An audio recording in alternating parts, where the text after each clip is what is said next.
Let's try this again, shall we? Hey, I'm on screen. That's a good start. I've been mucking around with OBS for the past hour and a bit, trying to work out what the audio issue might be. I was having all sorts of issues with the monitoring of the car audio in my ears, being way out of sync. And turns out it seems to be an OBS monitoring issue. So, guys don't need to know all that technical information, but I believe I've worked out a solution, a different way of routing the audio through to me, and hopefully I can play some normal Gran Turismo 7. And I can actually drive the cars and hear the engine, and we can properly do this update justice. So welcome back to the stream. Obviously the timings have been all over the place, so apologies, but if you're here, great to see you again. Let us know in the comments. And just to kind of make sure that we're all good here, I'm going to go back to what we were doing just when the previous iteration of the stream ended, and just make sure my tuned Z4 is feeling okay, because I want to actually experience what this car feels like now that I've got the, hopefully, the audio all working in sync and everything. So we're going to have one more go at what we were doing before. And hopefully I've also sorted an issue with the music audio as well, so I think we're going to be good this time. What I am going to do is buy some soft sport tyres instead of comfort. So it's still road car tyres, but I just want to have a bit of a play with this BMW and see how it feels with all the tuning we did earlier. And I also appreciate those of you who have just joined. You may not have a clue what I'm banging on about. It's been a bit of an intense start to this stream. It's because I was streaming earlier this morning. We had some issues. I went offline, got it fixed, and came back. So we did actually test the first of our new cars this morning, the BMW Z4, 3-litre petrol engine, 2003. And it's brilliant. Really, really good fun. Obviously, I couldn't enjoy it to its full potential, but then I went to the tuning shop, stuck on every single bit of performance tuning I could think of without maybe nitrous oxide, without custom suspension, all that kind of stuff, just some sports suspension. And we're going to have a little play here just to make sure everything's working.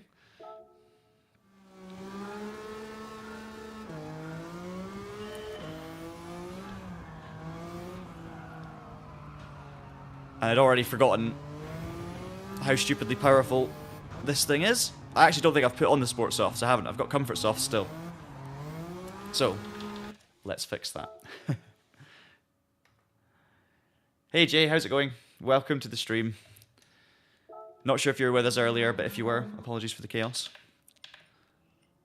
But maybe some of you, maybe this is good timing for some of you. Maybe you weren't able to tune in at 8:15 this morning in the UK, and now is a better time. So we've got plenty of fun stuff coming up. I'm going to be testing out the Unimog. I'm going to be tuning the Unimog, seeing what sort of upgrades and visual changes are available for it. We're also going to be doing, of course, the Peugeot 205, and hopefully some online racing as well. Right, sport tyres now on this BMW, so let's see.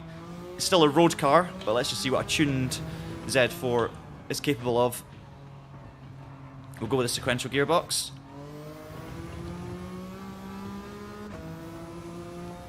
So it's around about a 1 minute 40 around Sardinia B without the upgrades, just with the standard car.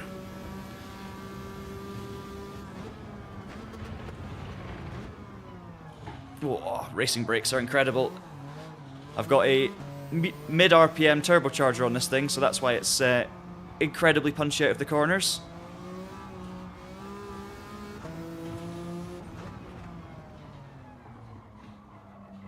Don't really need the rev range that we needed with the standard car, that's for sure.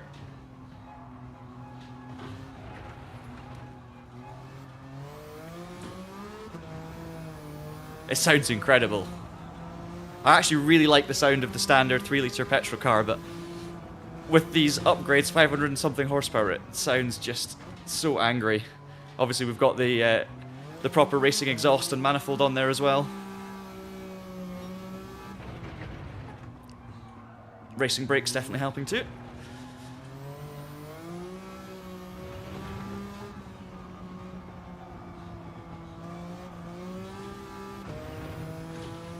That's going to be a fun car to race in the sort of maybe 600 or 700 pp races. A fully tuned Z4. It's going to be a blast.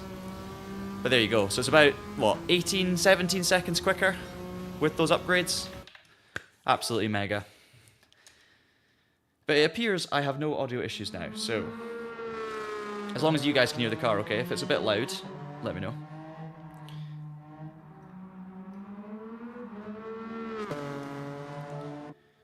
Let's go and get ourselves a tuned 205. Actually, before I tune it, we'll check out the standard 205 GTI.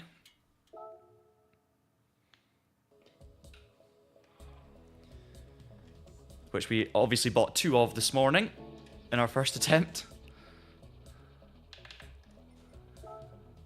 Let's go take a look. So 1.9 litre engine in the 205.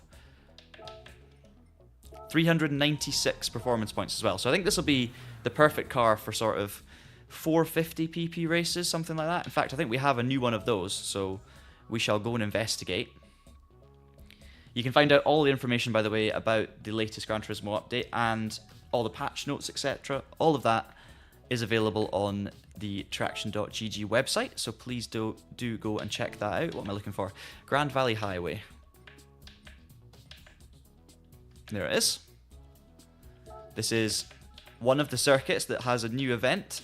And there it is, the European Sunday Cup 400. Feels like it was designed for the 205 GTI. You can even see the 205 GTI in the little thumbnail for the race here, with a maximum reward of 35,000 credits. So let's use this race. It's a 3-lap race around the south reverse layout, just to kind of get a feel for this incredible little hatchback.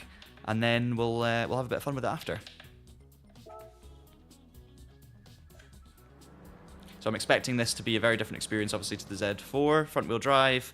But I'm expecting it to feel pretty sharp anyway, just because the 205 GTI is renowned for its drivability and its feeling when you're pushing it around a circuit. So let's give it a go.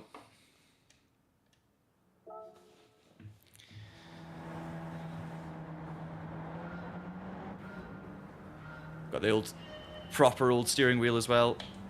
And hopefully my H-pattern shifter. Yep, H-pattern's working with this one. Didn't work with the BMW Z4 for some reason. It went sequential, but with the 205 we're good. Oh, it's the really short layout. Oh, I was not ready for that. We're going to try that again. I completely forgot already it was the shortened layout. So you've got a much shorter run into the first corner.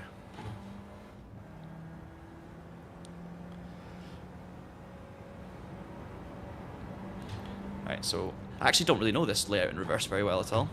Good that they've got some new layouts going on for these races. And I need to remember as well, I've no longer got those racing brakes on. I've got comfort medium tyres. We'll have to get used to the rev range of this 205.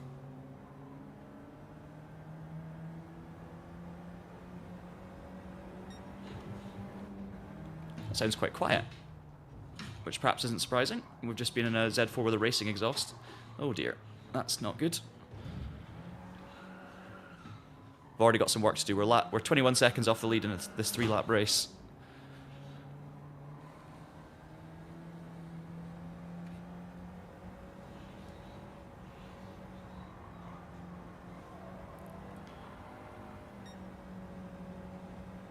I can already feel like I could do with an LSD upgrade, so we'll definitely do that once we finish this one when we tune the car.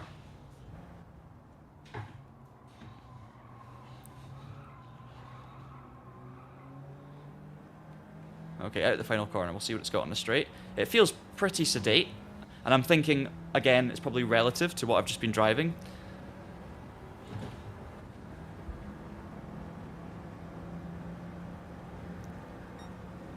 It's just very cool to finally have a 205 GTI in Gran Turismo. Not used to that first corner, so we need to do some learning there. Okay, I've dived out the way to avoid the Clio and I've gone straight off into the gravel. It's not been a good start. It's not been a good race. It's definitely a skill issue.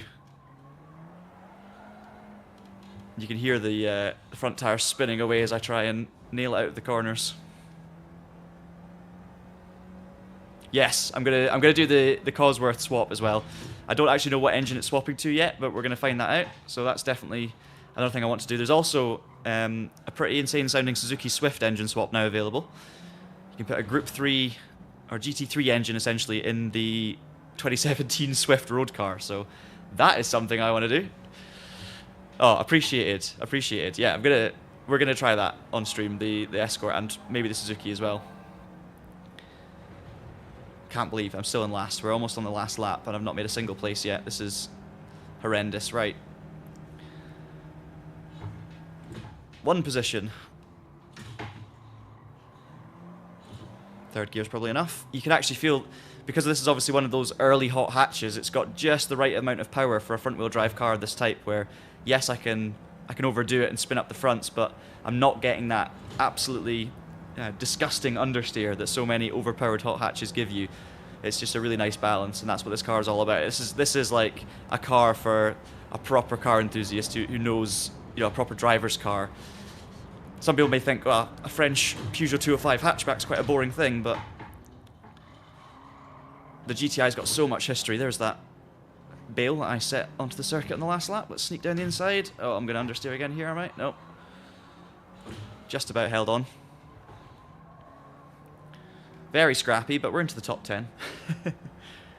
Early days. Early days. Good morning, Tom. How's it going? It's been a longer morning than I expected, put it that way. But we're good now. This is, if you guys wondering, this is the first Gran Turismo 7, or I guess first PlayStation live stream that I've done on the channel for a very long time. So it's all new settings, trying to get new capture cards up and running. And yeah, thought I had it going last night. Discovered an issue, but it looks like we're absolutely fine now. So hopefully in the long run, this is going to be a good test. We'll work out what needs to be done for each of these streams, and then we'll be able to get it working.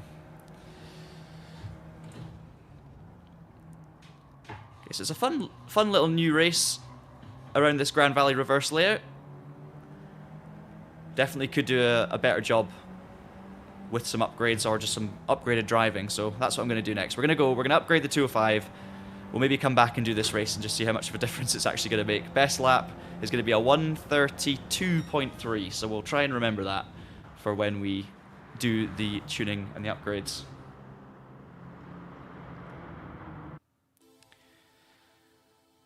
"22 seconds off the lead, that's appalling. Absolutely appalling. 9,000 credits. Disastrous. Right, let's go have a close-up look at this 205 then. We'll go to GT Auto first. We'll sort the visuals, and then we'll do something about the performance.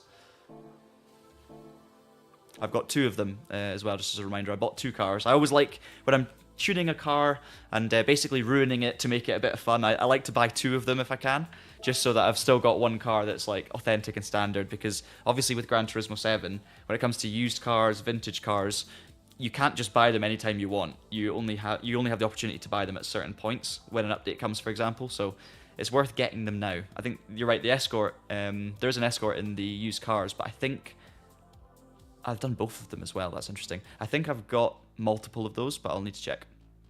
I said I was going to do GT Auto first, so let's go and do that.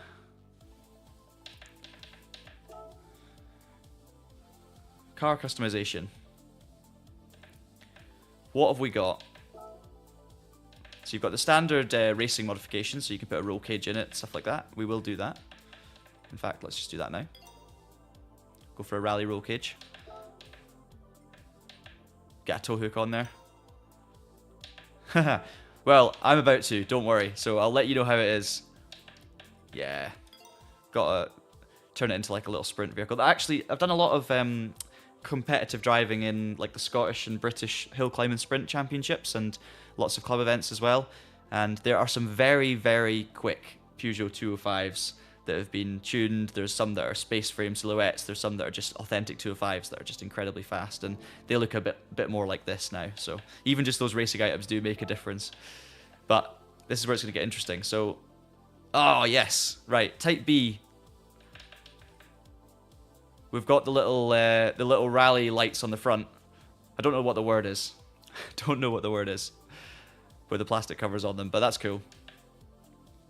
But yeah, rally parts, interesting. So we can turn it into a proper Rally 205. You can debadge the rear as well. Don't know if we want to do that. What's my favourite Smashing Pumpkins song? I'm not massively into Smashing Pumpkins. I've definitely heard Smashing Pumpkin songs before. I just don't really know them very well. I couldn't name you a song, but I'm sure if I hear 3 or 4 of them, I will know some. But I'm afraid I'm not a big Smashing Pumpkins fan. Just need to listen to more. Yeah, Spotlights, thank you. I mean, how was that? Yeah. Don't know why that was so hard to say. Shall we do the... Yeah, I mean, we're going to keep one standard, so let's just properly do this one up. We'll go with the rally modifications. Oh, what were the side modifications, actually? So it's just getting rid of the aerial, getting rid of the 1.9 GTI. We'll do that. And we'll put some spotlights on it. Or should we put a split? No, let's put spotlights. Come on. It just looks cool. Wings. Yeah, you get a little wing. You can't really see... I want to see it from further away, to be honest. What are we going to go for? We don't want the little wing. That looks a bit silly. Should we go wingless? Let's go wingless. It's a 205 GTI. You can't put a wing on that.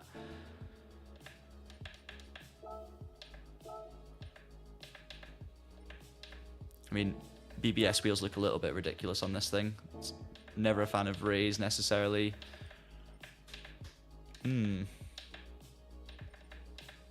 It's just weird to change the wheels on a 205. I don't know. Feels wrong. You just need to find the right ones.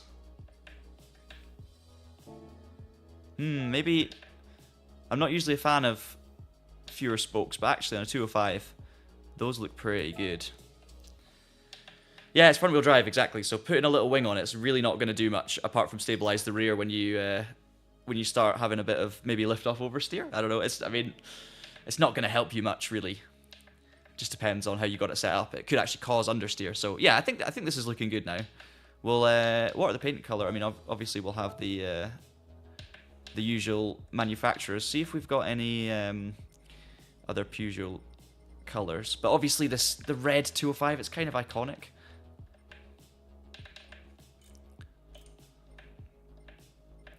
So there's our... We've got the T16 Evo 2 white. So you know what? Let's stick that on the 205 for a bit of rally heritage. So we have to go to livery editor. This is honestly a part of Gran Turismo that I don't really mess around with too much. Definitely not live on stream. I'm usually like fumbling around looking for all the different settings. So let's take a look then. We should have now a Peugeot 2016 paint color somewhere in here. There it is. Ah, yeah. That's looking pretty good. Let's do that. Have I just done it? There we go. That at least makes it stand out from the original standard car, which we're keeping. I think this looks pretty cool. I want it. Let's call it white. Very creative. You know what? Forgetting I've got a controller. Let's just do this bit with the controller, shall we? Right, let's see what we can do to the tuning then. It's going to be fun. That's tricky. It's the kind of car I don't know if I want to destroy. Like, if I just stick loads of power on it, it's going to completely ruin it. So I don't know if I should maybe leave off the turbo and just do some engine tuning. So make it properly growly and angry, but maybe keep it as more of a kind of road car feel. I can always go more mental in the future. Let's see what we've got here, though. Let's see what we've got. I just don't think a 205 suits a turbo in this format. A 205 GTI, anyway. It almost feels wrong. Right. Yeah, we'll see how much power we get. Let's do the easy things first. So we're gonna lighten it fully.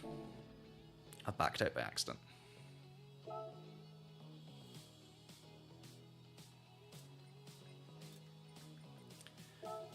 Stage 3. Let's go... Oh, we can't go stage 4. Okay, so we've got 3 stages of lightness, same as the BMW Z4. We're just going to properly... hang on, they're not available. So let's we're starting at 128 horsepower, 411 pp. It was, of course, just below 400 beforehand. So let's start chucking some power on it. We'll obviously put a big exhaust on it. Let's go. I'm gonna stick to like a sports, probably the ECU. I'm gonna stick to like a sports car feel. I think I don't want to completely turn it into a race car, so I'm not gonna put racing brakes on it. I'll put some sports suspension on it.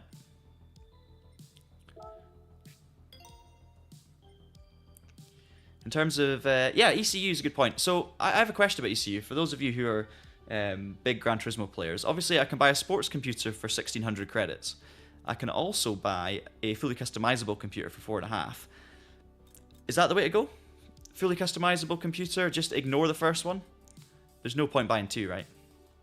I'm definitely going to get a diff. In fact, we'll do that right now. I will get a... What have we got?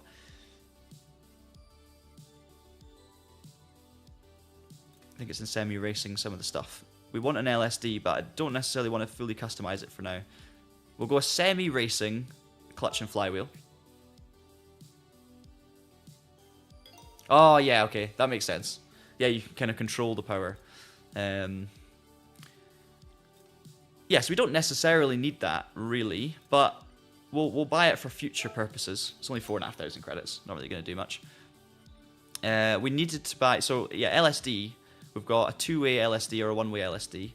Now, I need to remind myself what the difference is between a 1 and 2. It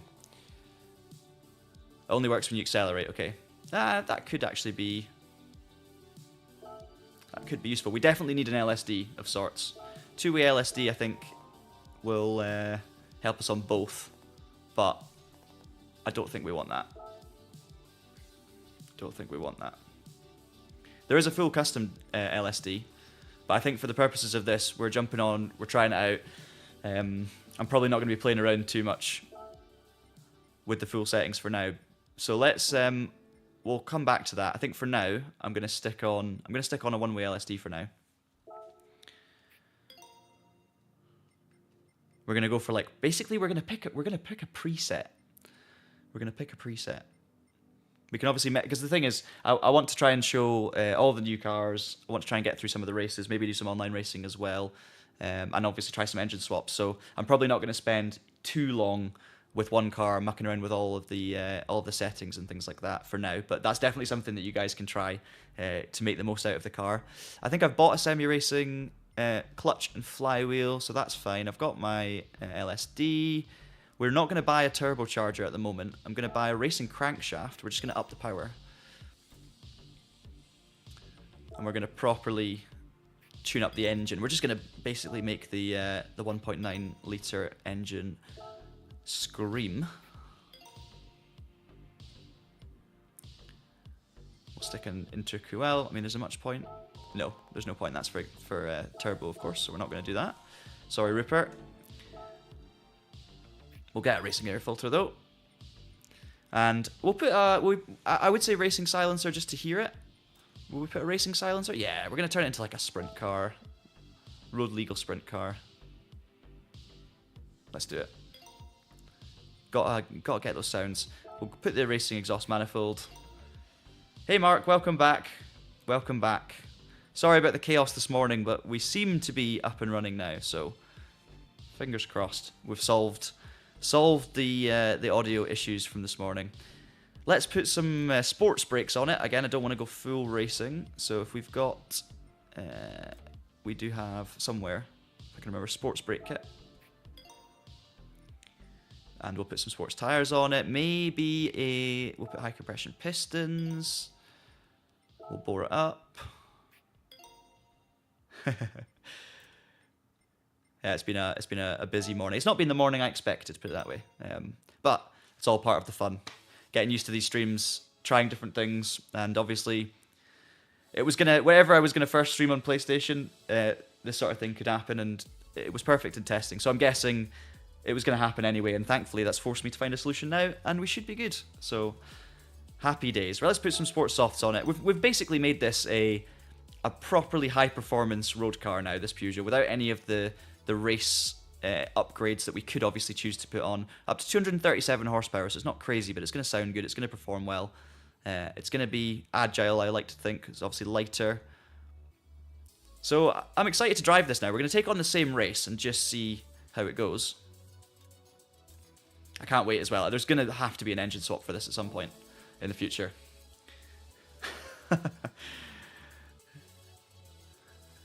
I don't think so. I highly doubt it.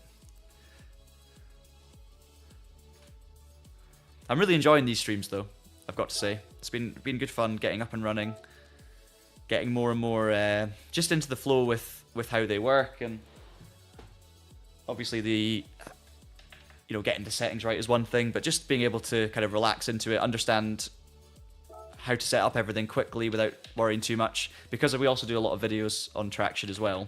It obviously requires a few different things. The camera's in a different place. I've got another monitor rolled in. There's all sorts of things I have to adjust, but because we're doing more and more of these now, and I'm trying to do them weekly, in fact, there's going to be 2 this week, it means that I'm getting much more used to all of that, and it's just becoming a bit easier, so it can only get better from here. Right, same race again, European Sunday Cup 400, but I've now got an incredibly overpowered 205 GTI, so I would be very embarrassed if I didn't walk away with this one. Let's see how we go. You can hear it already. Hopefully, oh, H-pattern. Hopefully the car's loud enough for you guys.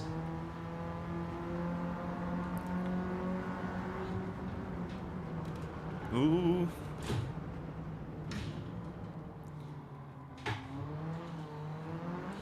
Definitely feels a lot lighter. Obviously a lot more punch out of the corners. We've got sports tires on it now as well. Sounds good. Yeah, don't worry. We're gonna muck around with the Unimog very soon. Oh, that's a bad gear change. Let me know as well, guys. Is the audio levels okay with the sound of the engine versus the microphone? Because that's one thing I've not really been able to test in all of the chaos. I think it's okay. Because we've changed the routing of the audio, it's kind of messed up all of those settings. It's a little quiet. Okay. The audio of the car. Let's I can fix that. I can fix that. So if you give me 2 seconds, we'll bump up the levels. This might suddenly be way too loud, so do let me know. It's easy for me to take it back down. But we're just going to try and find the level. Okay, right. Let me know how this is. Actually, I've just got rid of my chat. Let's bring you guys back in, because that would be... There we go. Oh, brakes are good. Perfect, nice. All right. I can hear it better as well. It sounds great now. It sounds properly, like, throaty. A wee baby rally car. Yeah, the Unimog is going to be interesting, isn't it? It's not a proper racing car game. It's not, what am I trying to say? It's not a proper racing car game car. It's very much a BeamNG sort of vehicle, or some sort of ridiculous Assetto Corsa mod. But then Gran Turismo 7 is, of course, or Gran Turismo in general is ridiculous in its own right, so that's going to be a lot of fun. And I'm really looking forward to doing a comparison on that one between the standard Unimog versus a kind of tuned one. We're going to have a lot of fun. And that thing I am going to put every single possible tuning item on to make it go mental.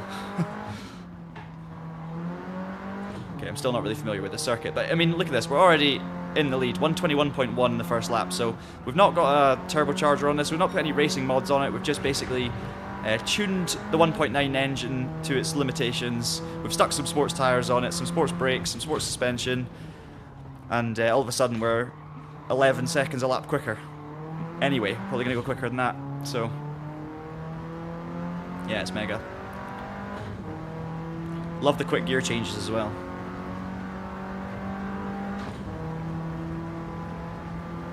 I don't want to ruin this one now. There's a 118. I actually, if I'm going to tune this more at some point, I might just have to buy a third car because, oh no.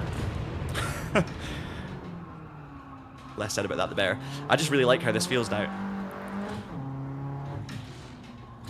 This has been an absolute... What's the opposite of exemplary? Crashing, crunched gear changes. Hooray for no damage.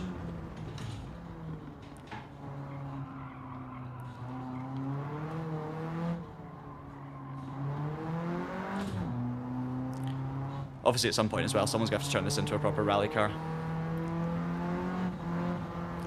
Yeah, the Unimog... Is the Unimog actually going to be the slowest or the lowest PP of any car in the game, I wonder?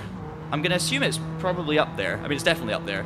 I think it... I mean, other than maybe some of the really, really old things, the Unimogs... I mean, the Unimog is a commercial vehicle from the 60s with a diesel engine, so it's properly low. Anyway, shocking final lap, but yeah, that's mega. Okay, Peugeot 205 GTI makes me happy, but it's worth tuning. It looks great as well with those little mods. Oh man, Fiat 500 is quicker. Well, we'll test it in a minute. What about the Samba bus, the Volkswagen?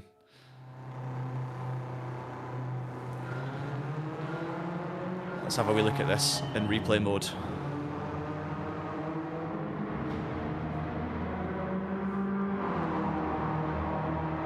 I don't think it looks as good without the grille on the back. Or whatever that black panel. I think that's actually a downgrade. And you definitely don't need to debadge it. I mean, it's a 205 GTI.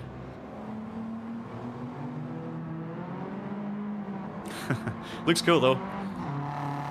Ah, yes. Sounds insane from the external cameras. There's some crunched gear changes. Better look at the interior as well in the sunlight with the GTI badge on this in the middle of the steering wheel. Yeah. Well, I've tuned the bus before. I actually did a video on the channel probably a couple of years back, maybe not a couple of years, but well over a year ago, where I basically tuned. I took some of the most insane engine swap possibilities in Gran Turismo. Would set a lap time with a standard car. So we did it with the Samba bus. It's actually the first car in the video. I'll maybe get someone to post a link to the video at some point. But then tuned it up to the max, or just up to a point where I felt comfortable. And the Samba bus was... I was basically turned it into a drift bus. A ridiculous drift bus, which was rolling all over the place. It was hilarious. Let's go to the external shot for a second.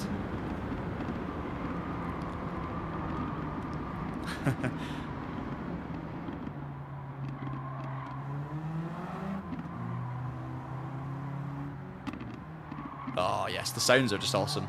Love it. Absolutely love it. Right. Let's go. Shall we do the Unimog? Let's do the Unimog. I'm getting excited about it. I don't want to wait too much longer to try it, especially with the delays this morning. Let's go. I'm going to drive the original version though first. I want to see. So I think there's a new event. I think Tom's watching a few minutes behind live, based on the comments.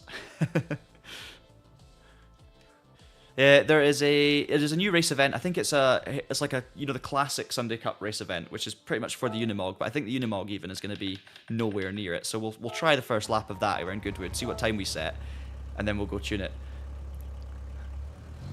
There it is. Yes. Listen to the power. All 29 of them. Oh man, diesel engines were so bad in the 60s. 32! Oh my... I hadn't spotted it was that low. 32. Oh my god. Right, okay. Let's put this through its paces. I'm going to do a lap of the old Goodwood circuit, because I'm pretty sure that's the new event. It might take me a few minutes. Oh, no, it's not the new event. It's not Goodwood. Oh, of course, it's not Goodwood. What am I talking about? It's Red Bull Ring Short, isn't it? There is a new event for it. There it is. And it's in the photo. There's the Unimog leading the pack. Sunday Cup Classic, 25,000 credits. Oh, this has got to be done. So we've got the Samba bus as our kind of main rivals cars. Obviously, the 595 Abarth, the original 500. This is going to be right up there with the slowest. What is the power to weight ratio? Yeah, let's have a look. If we go, oh, we've got comfort hard. We don't even get given comfort mediums. That's Gran Turismo have just gone. Let's just make this as bad as possible. Which I, you know what, I love. Absolutely love it. 33 seconds for 0 to 0.25 miles. That's not good. 64 seconds to get to 0.62 miles. I don't know if I'll be able to do a lap here. Oh my word. It's almost 2 tons. Right, okay, let's let's give it a go. Let's give it a go and see, and then we'll go mental. Which is this is one of the things I love about Gran Turismo 7. When you can really just take something stupid and go wild. There is another Unimog in the field, or is that me? No, that's another one, I think. Okay, there's 2 of us. There's 2 of us. Can I catch the other one on lap 1? Probably not, because I'll be starting 10 seconds behind, which in this car will probably equate to many more than 10 seconds. Oh. Why have I not got... Oh, it's 4 gears max, is it?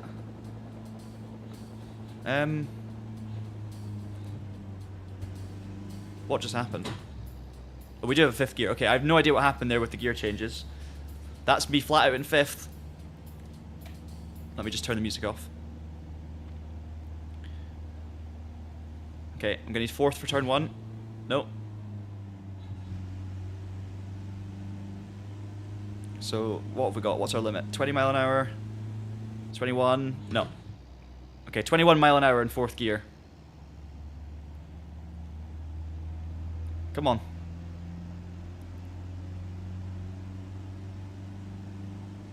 I've just looked at the track map. We've got 6 gears? Yes! First place is coming down the pit straight already, so... Can we take this flat out? Oh.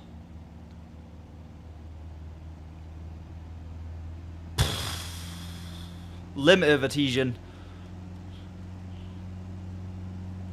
We're getting some speed up now, though. 44 down the hill. Oh, we're going uphill. Come on.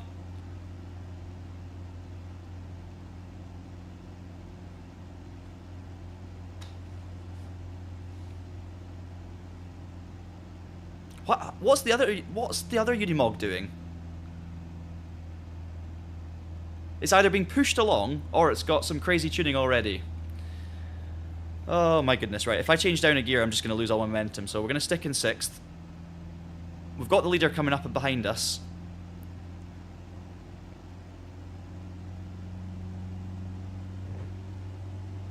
Right. Let's see if we can Scandi flick into the last corner. Flat out. Nope, we definitely can't.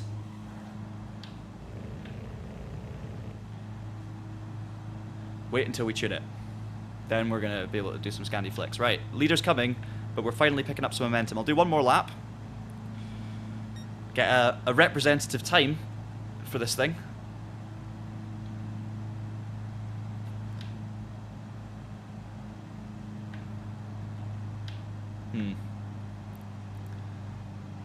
Right, I'm losing momentum up the hill, but we're going to stay in 6th, I think. Flat out through turn 1.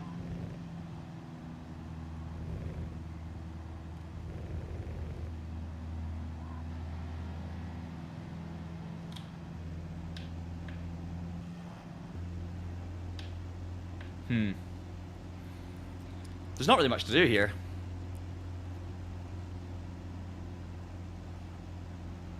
I'm scared. I'm honestly scared to change back to 5th gear because I just can't remember whether we'll have any power or we're just going to lose all our momentum, which is probably going to cost us 5 seconds around a lap. There he goes. Oh, there's Emily. Goodbye, Emily.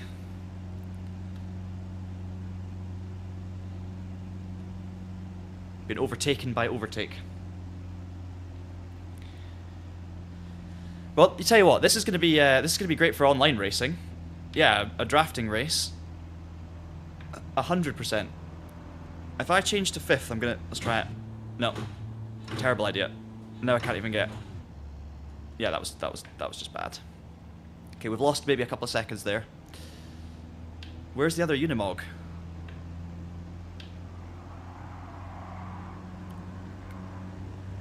Good scrap between those two.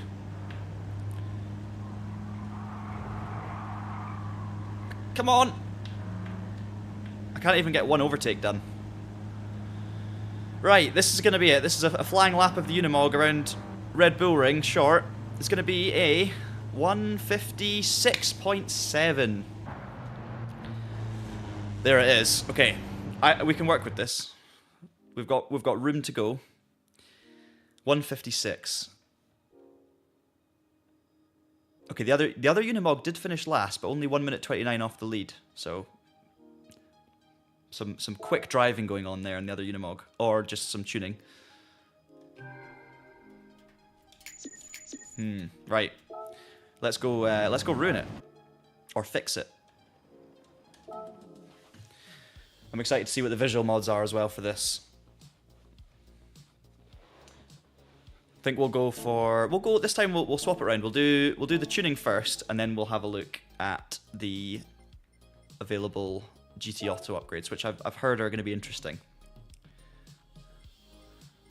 So weight reduction, because I mean it is genuinely very heavy, so that will actually make a big difference. Although weirdly, the PP level just got lower by reducing the weight. Interesting. Okay, we've got stage 4. Yeah, stage 5. All right, we're in business. We're in business. It's there it is. 300,000. Okay. For the gains we're getting there, I'll come back to it.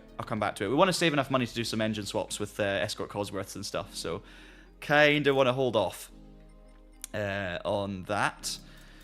Let's stick. Let's do some of these high-end upgrades.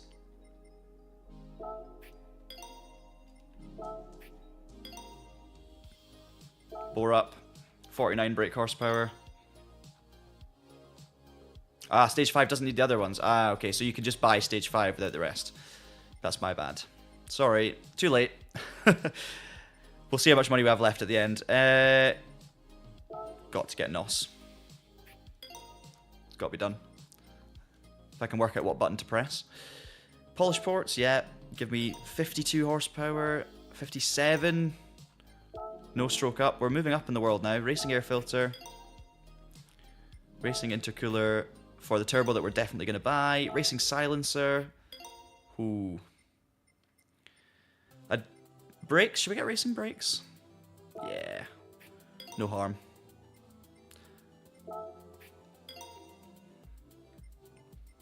The thing that I'm going to find funniest on this, I think, is the suspension, because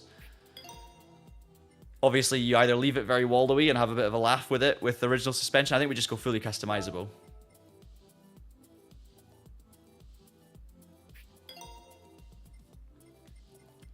Race clutch and flywheel, definitely. Torque vectoring center diff.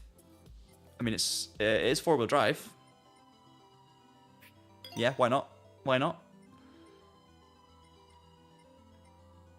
We'll go fully customizable transmission. Let's see. We should have some turbochargers. So we can do a medium or low RPM turbo. So the low one is going to up us to 159. Oh, you went street and didn't touch settings. All right, okay. I might actually do the same. Might do the same. not a single Unimog on Auto Trader. Disappointing. Right, so 159 brake horsepower or 182.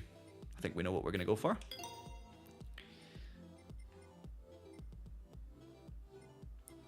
We've already got our clutch and flywheel. This is the thing, I'm going in a weird order, so I keep forgetting what I've actually bought. I think we've bought, yeah, racing clutch and flywheel. I think the sports suspension is a good shout. I've got the fully custom one, but I'll get the sports one as well. Fully customizable computer, yes please. Racing crankshaft, yes please. High compression pistons. That might have been something I didn't need. Sports suspension, because I think what you want with a car like this is... oh, you went street and didn't touch the settings. A street suspension. Okay, we'll buy that too, because then I think we can change. That'll be fun. That's what I'm trying to say. Like, with a car like this, you don't necessarily want all of the racing suspension, because you kind of want it to wallow around and slide around for fun. Comfort hards are going to give us no grip, which is obviously entertaining. We'll also maybe buy some sports mediums and maybe stick to the comforts for the start. I think that's pretty much us. So we've got new tyres, we've got all the weight, we've got lots of suspension options, big upgrades on the engine. We don't need a power restrictor. We'll get dirt tyres for now. We're definitely going to use them later. Yeah. Yeah, exactly. Exactly. Don't want to. We want to keep it drivable. Like, that's the thing. We want to make it fun, stupid, but drivable in some way, even if it's totally sideways everywhere and wallowing all over the place. That's what I find most enjoyable with the Samba bus, to be honest. All right, I think we're there. I think we're there. I'm not going to bother with 300,000 just to knock off 50 kilograms. If I had 20 million, I would. Right. Okay, so we're up to almost 400 pp. So we're actually remarkably close to the Peugeot 205 GTI as a default. Let's go back to Europe, back to Red Bull Ring and see what the difference is. Maybe we can catch the other Unimog. I'm going to stick with comfort hards for the start because we want no grip. We'll go with street suspension. Full power. We'll leave the customization. We're gonna go full percentage on the output for the nitrous, just so we can get a kind of short blast. Right. Yeah. Okay. So high compression pistons. Yeah, that makes a lot of logical sense. I just went and bought a few things that weren't gonna help. So I bought the high compression pistons, but I've got the medium RPM turbo on it, right? So that's fine. We also can put the racing intercooler on it now. I think, yeah, we've got the carbon propeller, we've got the racing clutch and flywheel. I think we're ready to give this a go. Oh, you know what I didn't do? I'm going to go back. GT Auto. We need to go to GT Auto. This update is a joke. In what way? I mean, it is literally a joke because it's a Unimog, but maybe that's what you mean. But depends on what you're after, right? I guess. You do want a bit of both, I think, with Gran Turismo. You want some great racing cars, some good classic racing cars, but you also want some ridiculous stuff. So here's the front bumper upgrades. So you can get a bull bar on the front. I quite like the standard one, to be honest. We'll see what all the upgrades are. Here's the side upgrades. Oh, yes. Okay, so you can get rid of the lights, the extra lights, and you can stick on some stacks. You can wide body it. Hang on, that's in a different section, isn't it? Oh, I might have to do that. Yeah. Farming simulator. Yeah. At least you have the option. If you don't want to do Unimog farming. 50,000 to wide body it. I mean, that's going to be quite funny. We're going to have to do that. What does it look like? Oh, yes. Okay.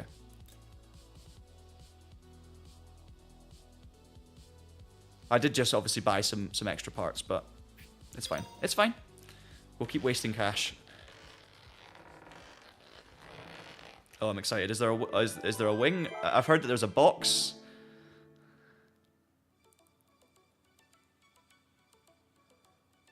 Let's see.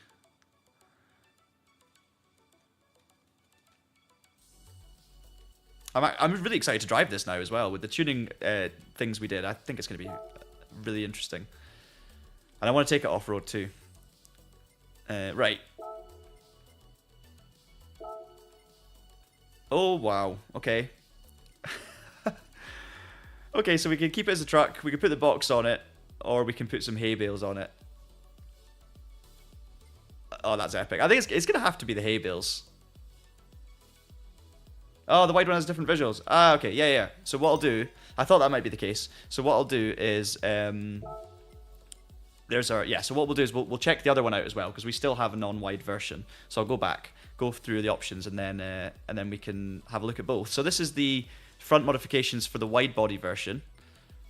So we'll get some bull bars on that.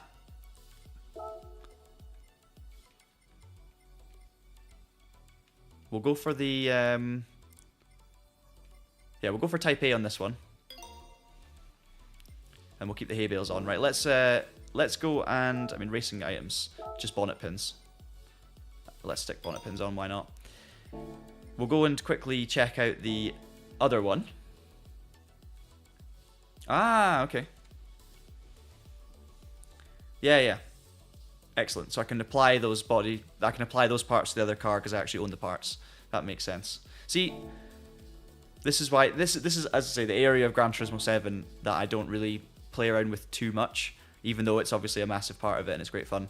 I'm still kind of in the process of getting through all the single player races, and collecting cars is my main thing, so lots of online challenges for lap times and stuff. But the customization elements are all things that I kind of will spend a little bit of time on, jump in, throw something on, and just not really think about it too much. So look at the difference, by the way, between these two. Excellent. Right, yeah, let's go in and just show off all the options for this custom one without the wide body.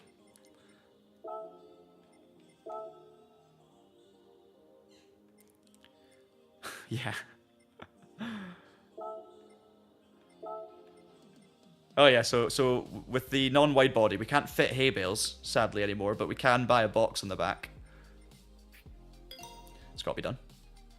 Then we can obviously, yeah, okay, so it's, you can see there it's equipped. You've already owned it, so thank you for that tip as well. Thank you for all of your tips and advice throughout the stream.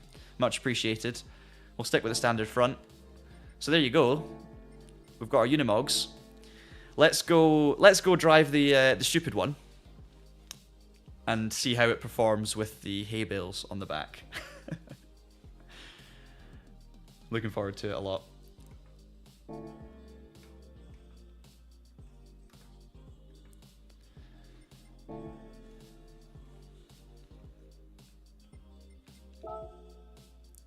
Let's switch it over.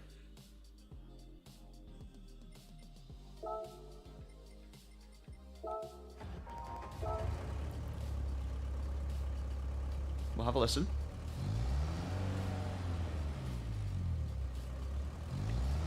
It's sounding a bit better.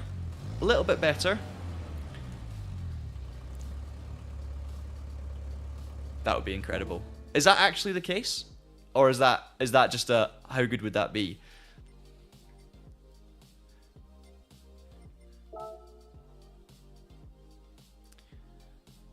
Especially in a standard one. Imagine, yeah, lap of the Nordschleife in the standard Unimog. Yeah, oh, I mean, how good, but also torture. I mean, considering it took 2 minutes to get around Red Bull Ring Short, and especially when you think about the fact that with the Nordschleife there's plenty of undulation, so you're going to be doing 60 or 70 down the hill, and then you're going to be, I don't even know if you'll make it up the hill. You probably will. It's probably got the pulling power to not come to a complete stop, because if not, that would kind of defeat the purpose of the vehicle.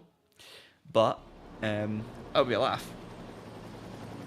I could do that on stream, a lap of Nordschleife, and the stream would last all day. Right. So we're still on comforts.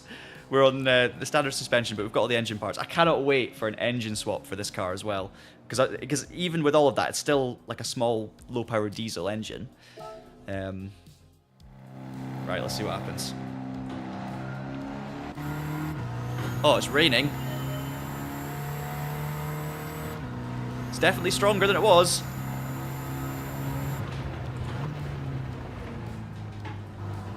Unfortunately, because it's four-wheel drive and it's only 200 horsepower, there's no way we can get it sideways. It's so much louder.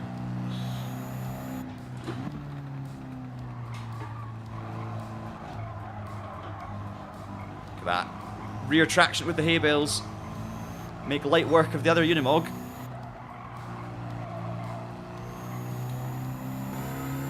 It's so loud from the interior. I don't think I've ever heard a car that is, and I'm guessing it's maybe because they're trying to simulate that, you know, 1960s interior without much kind of noise cancelling, and obviously you don't put 226 horsepower in one of these things. But we're going to walk straight up to P2 here. But you can really hear the reverberations of the engine around you. That's a really nice touch, I think. That's more so than usual. Right, can we outgun Emily on the straight? There we go. Oh, yeah, we'll do that. That's the thing. It's just finding the right setup changes to make it handle in a funny way. Right, we'll chase down the leader.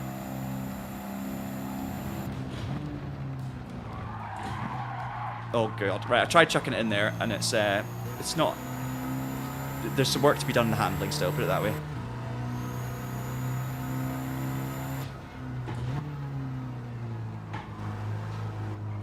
We will put torque all the way to the rear. I just don't think it's going to be powerful enough maybe with a torque all the way to the rear to get a little bit sideways, but I think it's going to need an engine swap in future to get, you know, you put 400 horsepower in this and it's going to be really funny.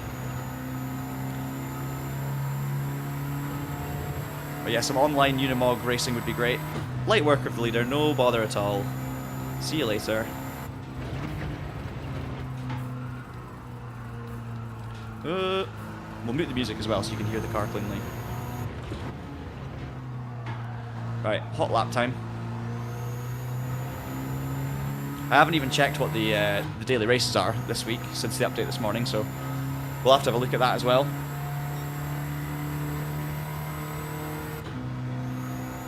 .111.2, so it's like 50 or 46 seconds quicker.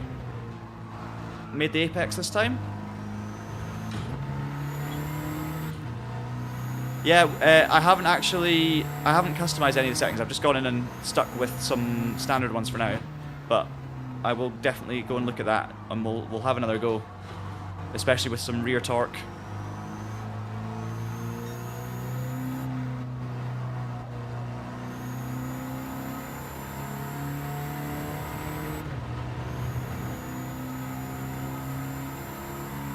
We've also got sports tyres as well, which are not on at the moment. Alright, last two corners. We've literally gone from being lapped in a 3-lap race against the slowest AI possible in Gran Turismo to walking away with a win.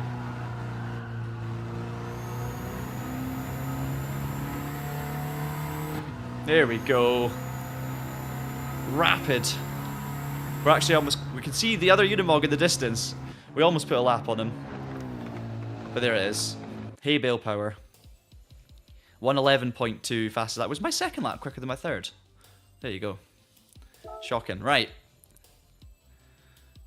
The big hay bales in the background. Excellent.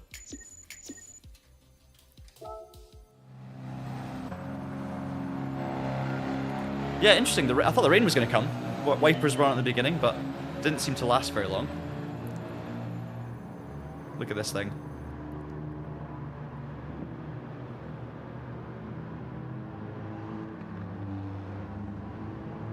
Making light work of the Samba bus.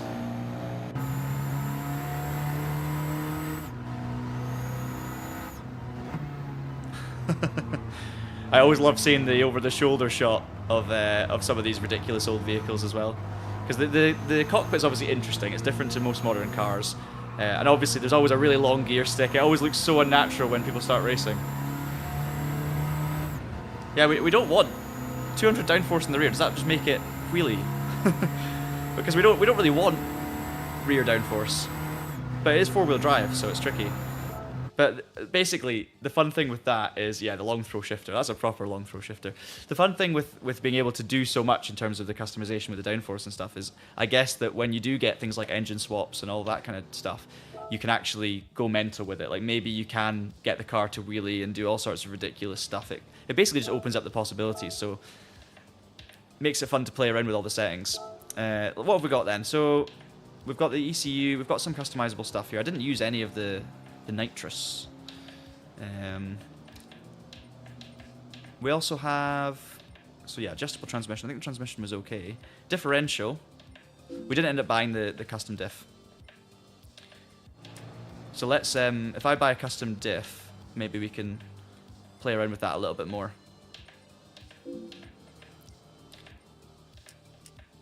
Because the most we can do... Oh, actually, no, hang on. 595. Let's try that. Let's try 595. Hey, Sammy, how's it going? Welcome. Let's see what this feels like. Make it slightly more exciting, potentially, on the exits.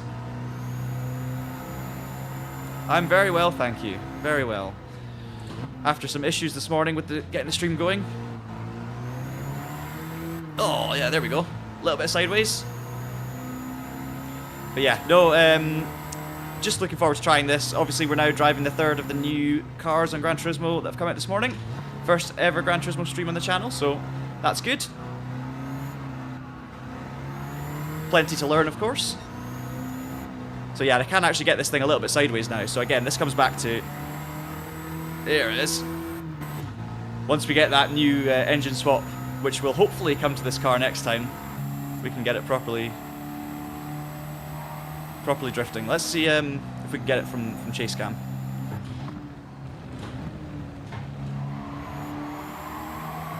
Oh, not quite enough. I need to come in at a better angle.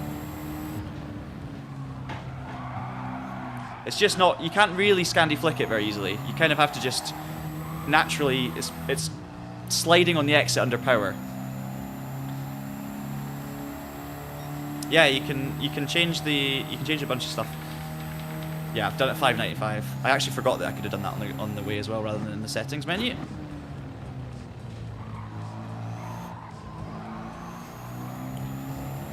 It just looks absolutely ridiculous.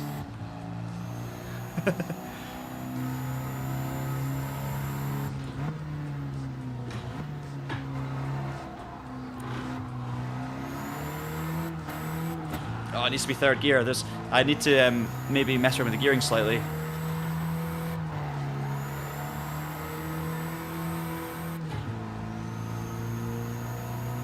Hey, it's doing something. We're not winning this race. Oh, nitrous, yes. Oh my god. Okay, I forgot about that. Thank you. Look at the front lifting.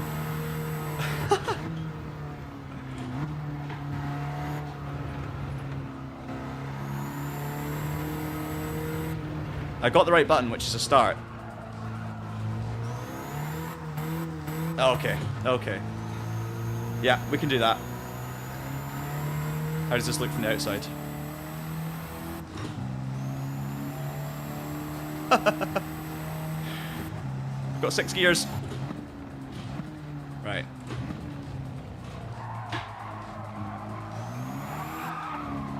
Yeah, okay, so we can use a little bit of that to actually get it sliding. That's more like it. See, it's a joint effort. So we can actually use the nitrous to get the rear round.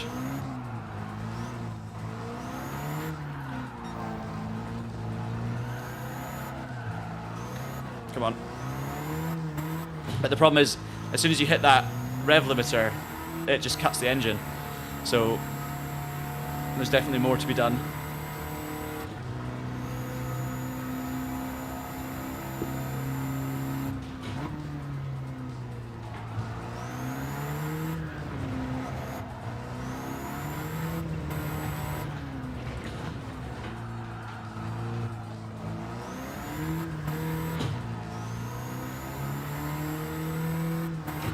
Absolutely ridiculous. Yeah, I put the nitrous power to 100. So I think that's full power. We didn't win the race, but it was a laugh.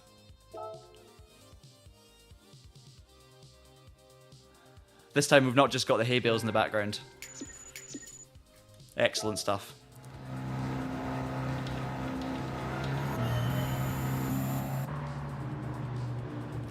It just looks so out of place. We do have some engine swaps we're going to try though. We're going to put a Group 3 engine in a Suzuki Swift. We're going to have a look at the Escort Cosworth options as well. And we'll have a bit of a laugh with those.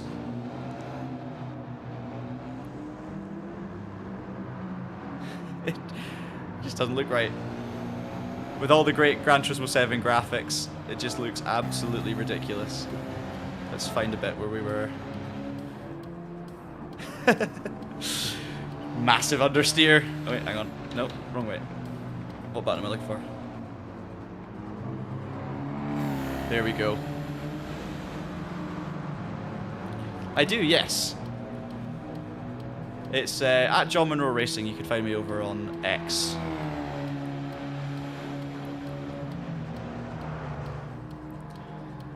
There's so many potential silly cars Gran Turismo can add though.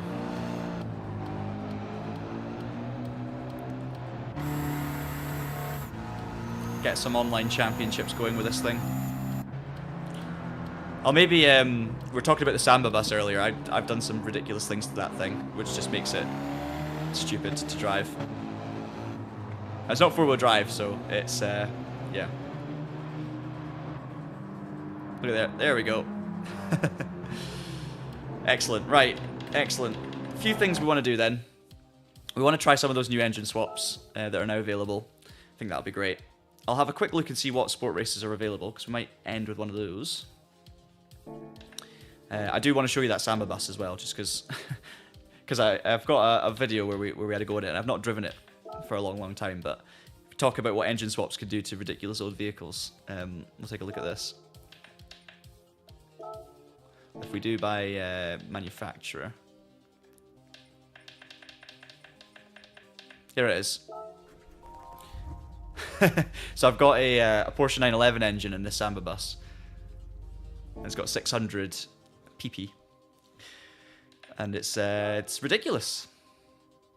I'll show you what that looks like. The funniest thing is just the lean angles you can get with it.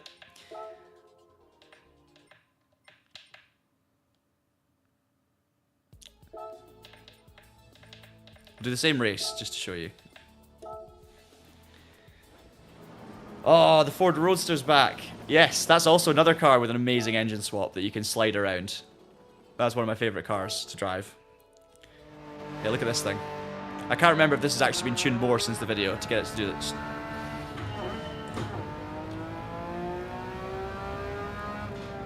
When you brake, obviously you get that huge pitch. I think I've done more stupid stuff to it since that video, actually, to make it, yeah. I mean, I can't even see where I'm going. Oh! Honestly, didn't know they were there.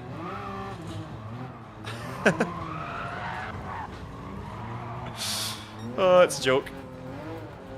I promise I had it handling good at one point. It's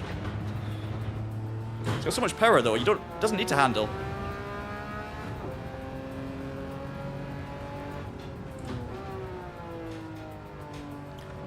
I used to be able to drift it, but now I just tip it. I mean... Oh, it's ridiculous. I need to refine my old settings for this car. I've got nitrous as well.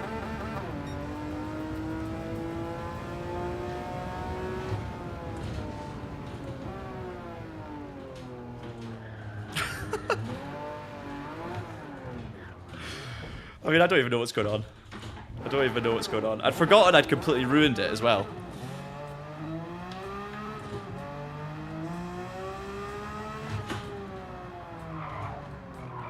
I mean, that's just undrivable. Anyway, yes. I think what we did actually, and if I remember correctly, I think we basically just softened it up to see if we could get it bumping along and turn it into like a bouncy car, and it pretty much worked. But anyway, enough of that. Let's have a look at some of the new things then. So, there is a new Escort Cosworth engine swap that you can do. I think I've got an Escort Cosworth that's waiting to be engine swapped. But if not, I can buy one because there's a new one. If we search by manufacturer...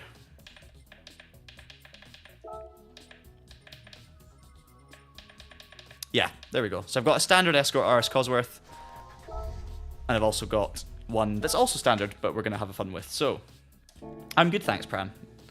I'm very good. Nice to see you on the stream. Let's see what the engine swap is then. Because I've been waiting for this. 325,000. What's the engine? Oh, a Group B Focus engine. Okay. So it's still 2 litre, but we're going from 200 horsepower to 538 brake horsepower. Alright. And the 87, also the Sierra one, also got an upgrade. Yeah, excellent. That's what you were saying earlier. That's excellent. Okay. 325,000? Yeah. Let's do it. We'll do the Suzuki Swift as well in a little bit, because that's going to be ridiculous. Okay, Group B rally engine in the Escort. It's going to need all sorts of other stuff done to it to be able to handle it. Yep. We'll wide body it. The most ridiculous animations on any racing game. I absolutely love it.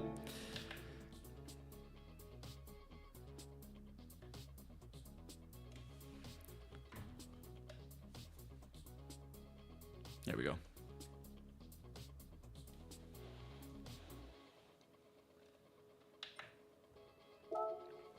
Oh, they're amazing. Custom parts on this with the wide body. We can stick some more aero on it. To be honest, it's not going to make a massive difference, so I'm not too fussed about it. Oh, we'll put a diffuser on it.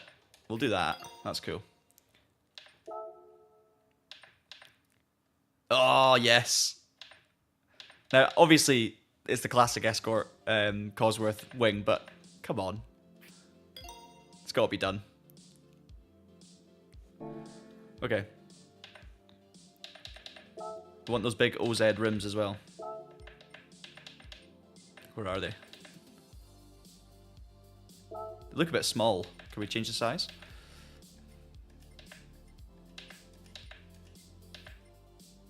It actually looks terrible in blue with those rims. We'll leave it. We'll leave it. The focus wing, yeah. It's absolutely ridiculous. You can put a GT3 engine, apparently, in the Suzuki Swift Sport. So that's what we're going to do next. We'll just go a bit mental with this Escort first. Turn it into a race car.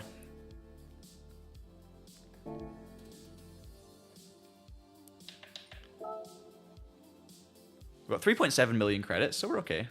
Yeah, you can change the stock once to be wide. That's maybe a good shout. Yeah, you know what? That wing actually looks ridiculous. It actually looks horrendous. Alright, let's do this then. So, again, we're not going to do too many custom things. We're just gonna race it up, really. So we'll add on. We'll what we're gonna do? We're gonna put some proper brakes on it, carbon ceramic. With the pads, we're gonna put the racing exhaust on it. Oh no, we can't do that. Okay. With the new engine, of course, there's different things that can be done because it's a racing engine, of course, so it's not really gonna need much. Go look at the turbos. Oh yeah. Right. That's happening. 789 horsepower for the high RPM. Let's do that. I'll probably end up buying things I don't need again. Weight reduction. We bought stage 1. I'm going to buy more of those. We'll get it lightened. I keep forgetting that with yeah, when you obviously put a race engine in it, there's not much. There's only so much you can do with the engine, but you can obviously stick a turbocharger on it, like you can with the actual race cars in the game most of the time as well. Okay, light. It's all less than a ton now. That's pretty good. We're gonna stick some racing tires on it, or maybe nah. We'll go sport softs. Keep it somewhat road ready. It's probably gonna need racing tires with all that power, to be honest. And we will also go for sports suspension. That feels needed. LSD. Do we need an LSD? Probably. We'll buy it as an option. Two-way. Okay. Let's go with that. I think we've got enough things on that to make it ridiculous. It's going to be very powerful. What track do we drive it around, though? Four-wheel drive. What we go for? Maybe a deep forest raceway. Oh, good point. Yeah. Okay, I'll go buy custom manual transmission. Thank you. That's the mistake I always make as well when I do these upgrades. Jump in the car and it's like bouncing off the rev limiter. There we go. Even in the Unimog, it was pretty shocking as well. Okie dokie. What track are we going to do? What track are we going to do? Maybe something like a deep forest.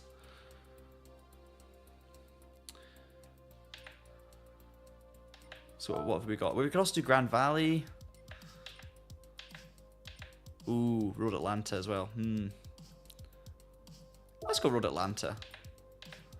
We'll do the race of turbo sports cars, actually. It's going to fit right in. Oh no, 700 limit. Okay, let's not do that. I mean, we could detune it to make it 700, to be fair. but it's kind of, yeah.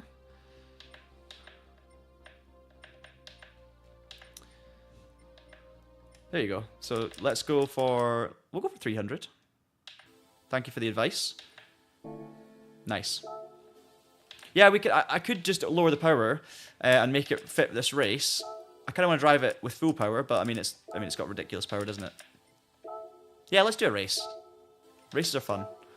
So even it'll still feel mental. It'll still feel mental. 5 laps of Road Atlanta with a Group B engined, a Focus engine in this Escort RS Cosworth. Once again, Mangano's at the front of the field, so this is going to handle horrendously. I just know it.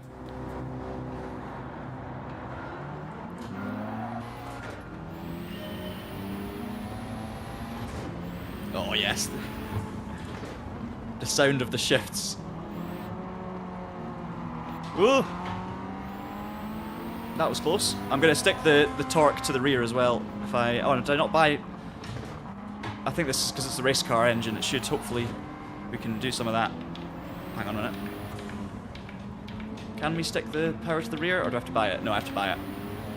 So right now it's just full 4-wheel drive mode. Oh, missed the gear.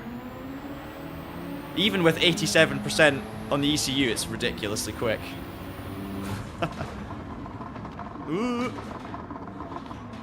We're going inside of the M2. I love the sounds. It's brilliant.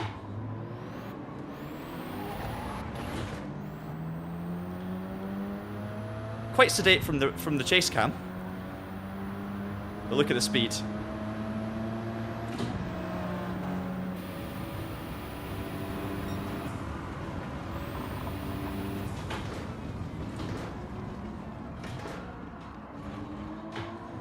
Can't believe I made that.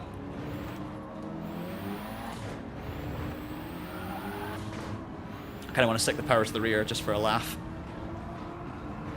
I'm not even sure we can in this.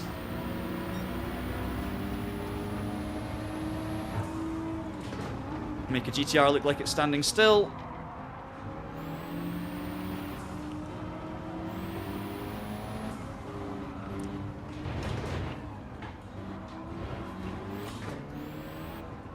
It's actually handling okay. I thought it was. I mean, it's got huge lift off over. You know, what's the word I'm looking for? You know, when you with a 4-wheel drive car, obviously you lift off the throttle. It's got huge off throttle understeer. That's what I'm looking for. But that's kind of to be expected. Oh yes, yeah, 2080. That sounds good. It's a 5-lap race, but I need to buy the. I'm gonna do it because it'll be fun. Need to see if I can buy the torque centering. So. I don't think I can do it in here. I think I need to buy the part. Oh, it's because I put the... I need the custom one, don't I? Yeah. And you can't change that to... Yeah, I need torque vectoring. Okay, let's go do it. I'm using, Mark, the Fanatec CSL... Oh, not the CSL-DD, the DD Pro with the boost kit. So 8 Nm of torque, Fanatec wheelbase. We've got a review on the Traction channel from many years ago now. I think it was Rich who did the review back in the day. Hello, Tom. Sorry, you hang on a second. I need to change this over so that the stream can hear you as well. Okay. Oh, they don't have to. No, they're here. You're here. I'm interrupted with a suggestion. Please, Sorry, please do. Yeah, crack on with the tuning of this, but then maybe when you go back to Road Atlanta, is there a way of racing against Sophie? We could do. We could do. Oh, you could not do. Road Atlanta has Sophie, doesn't it? So yeah, I think so. Yeah. You just do like a custom race. I mean, your rivals will be quite easy, but I don't know if we've tried that on stream yet. Probably not. I have not. not. They're actually any good or not. I've done it. We've done a video, but we have not done it on stream. So that's a good point. Yeah. I've got the torque vectoring center differential now, so we can throw the power to the rear. I can whap it up to 100%, and maybe we can take on Sophie. That's a good suggestion, actually. I was making those turbo sports cars. I was making the turbo sports cars look. Everyone was looking like they were standing still. I know, that's crazy. And I love the rear wing. That rear wing is reminiscent of the WRC car. Love that. Yeah, that's what I was thinking as well. It's exactly what it reminded me of. It was kind of the different generation as well. Yeah, you're right. Not the Group A. Yeah. But it looks awesome. Right, let's give this a go then. We've got I think we're on, hang on, we were on Sophie. GT Sophie. I clicked the wrong button. There we go. Okay, so we're going to do, we'll do professional level. We'll stick the power to the rear and make it stupid. And then we'll give it a go. Thank you for the suggestion, Tom. That's good. You've got some fans in the chat. What is it, Pran? It's Tom. It's other Tom. Oh. Right. Let's stick this back up to 100. And then we'll go all the way to the rear and just have a bit of a laugh. Oh, so interesting cars in the lineup there for your rivals. 1585 we'll go. The thing is, with the torque and everything going to the rear and it becoming a bit of a drift car, it's going to make the race very challenging, I think. Yeah, 918 Spider. Interesting. Good luck. Thank you very much. Hopefully we have the car sounds coming through still. Should be good. Yeah, I think we're good. All right, excellent. Let's see what happens. Yeah, it's on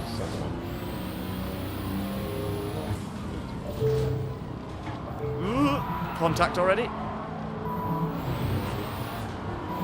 Okay, it does slide now. Ooh. No longer feels like it's handling as well, kind of mid-corner. It's a lot more unpredictable, but it's a bit more enjoyable. There goes my fan, classic. You can tell it's tricky to drive. When my fan falls off the rig, you know that the car is giving me trouble.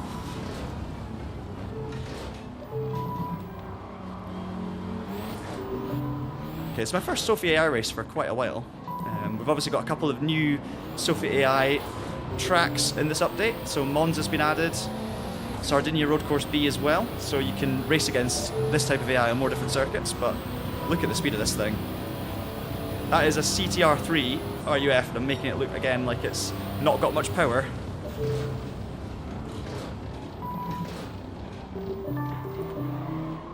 Sneak around the outside, bit of a squeeze.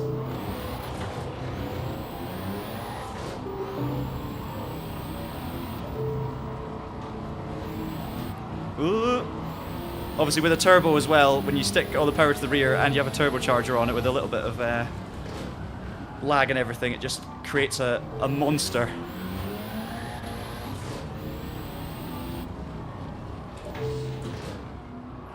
Ooh. We're hanging on. P5.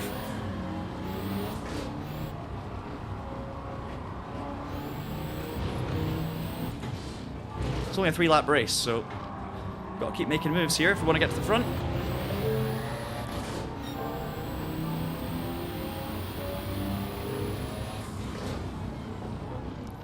Certainly from what I've tried of Sophie AI, and obviously AI racing on lots of different racing games and sims, Sophie AI is definitely up there for AI racing. It's some of the best you can get. That was rubbish by me. It's probably some of the closest AI racing you get to feeling like you're actually racing real people.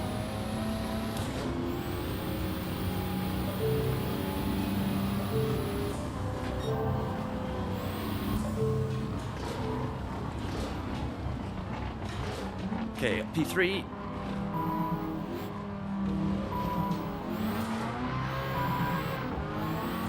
Ooh, that was less room there on the inside than I thought there was, but we made it. Just an event start to pass now. Ooh. Look at that. It's stupidly quick. Stupidly quick.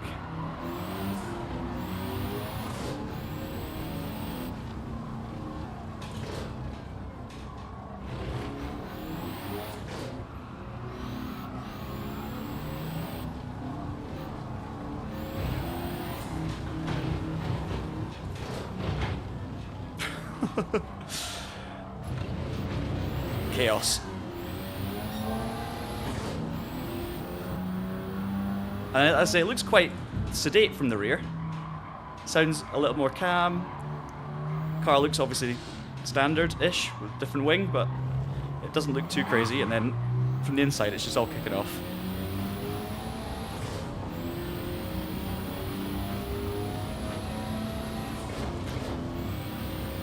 But we're going to take a win here. If I can get around this last section okay, we're going to beat Sophie AI.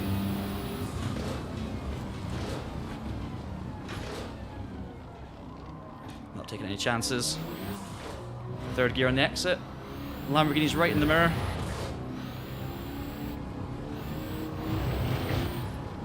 There we go. Right. Lots of fun. Another engine swap you should definitely consider. It is expensive, but stick a turbo on it. Yeah, great results. Thank you so much for that suggestion as well, Spider. Appreciate it.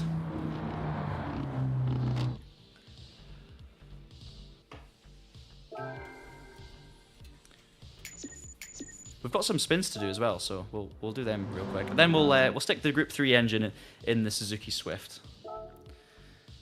Because I love it when you put stupid big engines in small road cars. The only thing, unfortunately, with the Suzuki is it's front-wheel drive. So I have stuck the Mazda 787B engine in the Mazda 3 before, or the Mazda 2. I can't even remember which it was. I think it was the Mazda 3, and that was stupid. Like, it was obviously fun and it sounded incredible, but it was also completely unmanageable. So it's something worth doing, definitely, to see what it's like. But it's not going to give you the greatest driving experience of all time. Maybe the Suzuki will be different, though, if we tune it up properly. I didn't do anything else to the Mazda, I just put the engine in it. Okay, this is it. The Suzuki Swift Sport. I think it's the 17 version.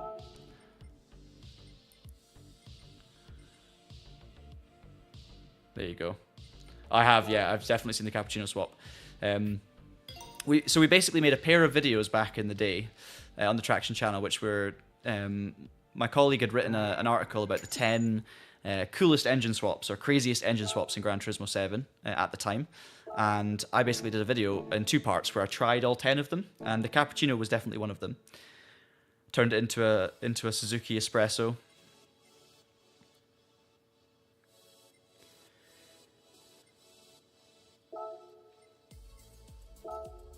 Let's have a look. How much is this going to cost? 325,000. And there it is. Suzuki Vision GT Group 3 V8 engine. 137 horsepower to 577. Let's do it.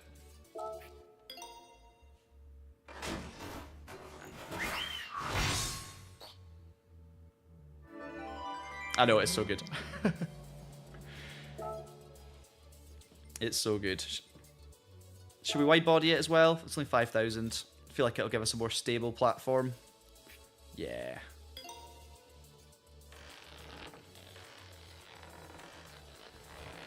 All of that power, of course, in the front of the car. It's going to add weight, front wheel drive. It's just, it's going to be ridiculous.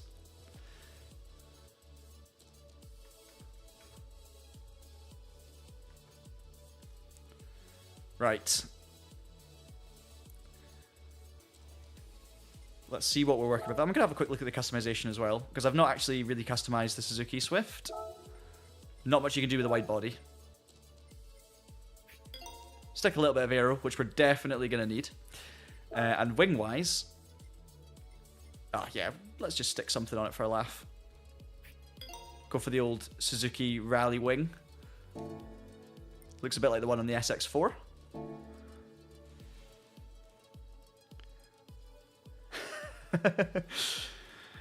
The animations are just incredible. Like, all of the animations, the wide body, the car wash, everything about that side of the game is it's brilliant. Like, no one else does it that way. But it's just charming, and it's not like, obviously it's ridiculous, but there's, it doesn't need to not be ridiculous. It's still a very serious game in so many ways. So just having a bit of fun with things like that, I love. Like, I would have loved to have been there the first time that someone showed a higher up an example of that animation and just went, right, hear me out. Like, this is what I'm thinking we should do. Right, so we've got the GT3 engine in this Swift, which we're obviously going to stick stupid things on. So if we stick a high RPM turbo on it, that puts it up to 789 brake horsepower. I think we're going to need racing tyres for this, so we'll go racing softs.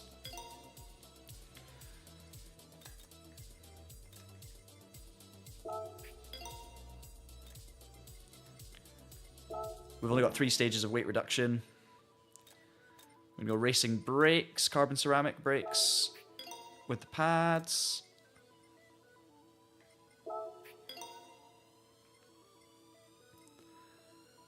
Front-wheel drive, so I'm not too worried about the torque vectoring center diff. It's not available anyway. So I think we will go with another two-way LSD. We're definitely going to need to limit slip. And then we'll go sports suspension again.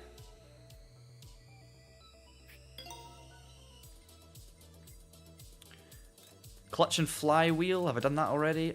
I cannot remember. Racing clutch and flywheel. There we go. And we've got the racing silencer on there anyway. I mean, other than that, it's all going to be small changes, if any, that we make. So I think I'll just have a quick look. I think we're good. I think we're just going to try this out. We'll maybe try another Sophia I race, actually, because that was... Sophia I races are just better than normal races because of the quality of the AI. We've got Monza as a new Sophia AI circuit, so we could test it on that, and that'll really let us open up the engine. That's maybe a good shout, actually. Let's try out the new Sophia AI Monza race.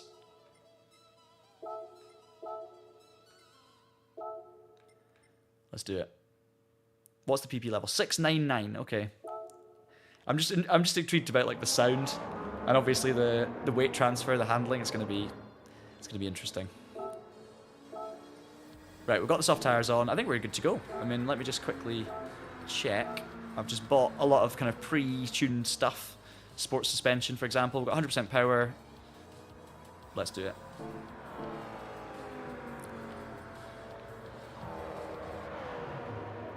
Right, what's this going to have up its sleeve? Oh my goodness. Yeah. I'm probably going to change the gearing again, because I forgot the manual transmission. Oh no. Let's see what happens on the straights. Excuse me. Thank you. Clearly, too much power for the wheels to handle, because if I nail the throttle, it just does this. Just spins up like wild, which is exactly what I expected, with 700 horsepower and a turbo and a front-wheel drive car. So we don't actually need the gearing, because we can't get any of the power down anyway.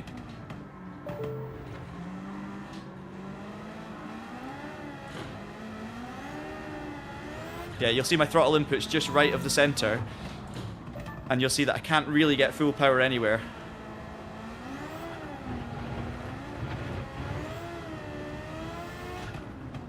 I'm pretty sure that's with a two-way diff as well.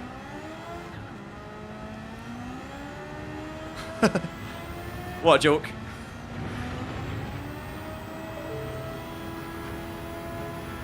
And then it settles down in fifth gear, around about 180 miles an hour. We can actually bring it all back to us.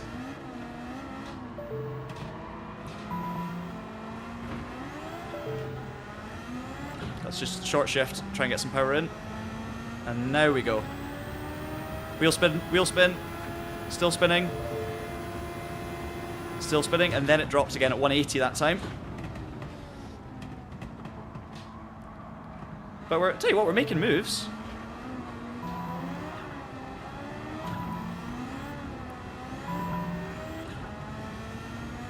Get the Veyron slipstream in a Suzuki Swift. Right. Ooh!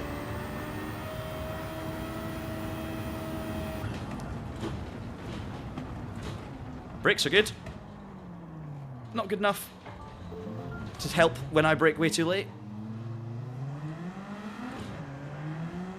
I love the little boost gauge as well in the center of the dashboard. Just telling me, are you sure you want to use all the turbo? Are you absolutely sure?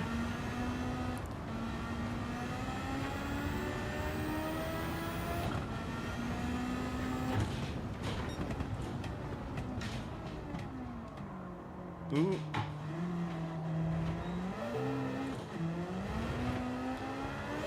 There's a Huayra passing a Maverick. Right, come on. I think we can still do well in this race. We've got another lap and a half to go, and we're already in P5. Oh, that's not going to help. Don't know why they're driving so slowly. Of course, this is the first Sophie race at Monza.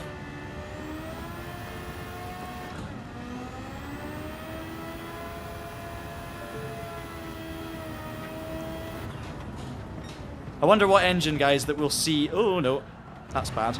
I wonder what engine we're gonna see in the Unimog. If Gran Turismo 7 add an engine swap for that thing, which I feel like they will. What engine's it gonna be? It's an old Mercedes from the 1960s. So are they gonna stick a modern day, you know, Mercedes V8 or a GT3 engine in it?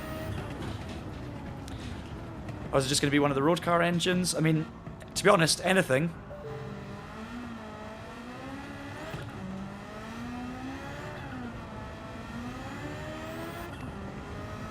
Anything's going to be an upgrade from a 1962 diesel. Alright, last lap, come on. It sounds amazing, this.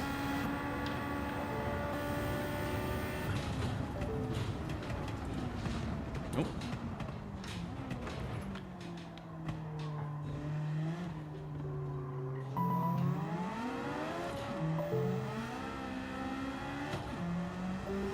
So frustrating. Can't get any momentum out of the slow corners.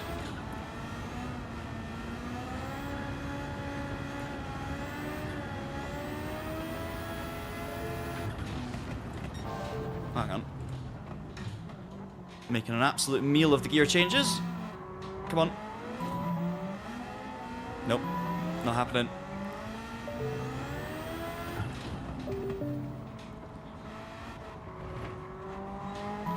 Pretty slow through the apexes, actually, these cars. I've got racing tyres. I think that's probably the big thing. They're on road tyres, I would guess. Oh, no. That's a horrendous mistake. Goodbye. He laughed at me, and I don't blame him.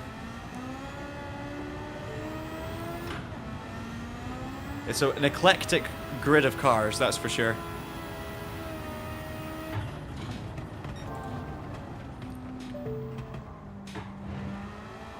Don't know where to go with this run, either. Oh, I'm sorry. Move.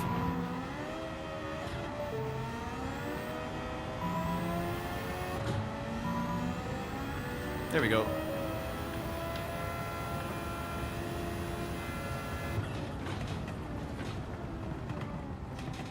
Into Alboreto for the last time.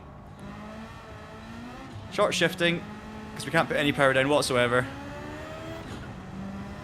Another ridiculous front-wheel drive engine swap. The whole update's just been absolutely ridiculous.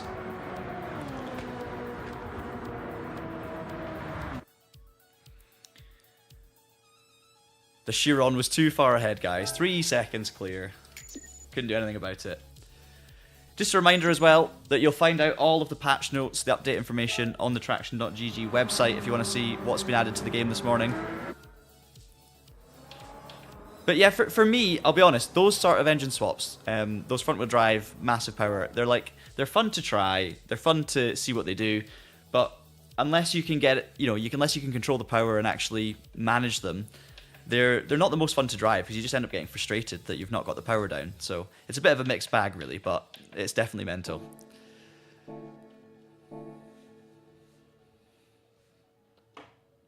Not that it's a really funny concept and not that fun to drive. Yeah, exactly. Yeah. That's exactly the same with the Mazda 787 engine and the Mazda 3. Like, I thought it was going to be amazing, and it was like, oh, this is cool, but also, I probably don't need to drive that ever again. That's what I love about Gran Turismo, though. Yeah, it's part of the fun. Just do whatever. Ooh. Right, we've got 2 level 4 wheel get? spins. It's going to be the worst prize possible. Yep. There it is. Oh, you're going to get those parts, aren't you? No. 30,000 credits. Yeah. I hate the roulette system. Has got to be one of the worst things about this game, though. Like, because it kind of takes away from all of the fun because it's just it's pretty much set, right? It's essentially predetermined. What you see on screen is not really a fair reflection of what you've got a 1 in 5 chance of getting. But anyway, that's a conversation for another day as well. This is like the worst type, where there's no cash. Yeah, height adjustable sports suspension for a Ferrari. Also, how do you apply that?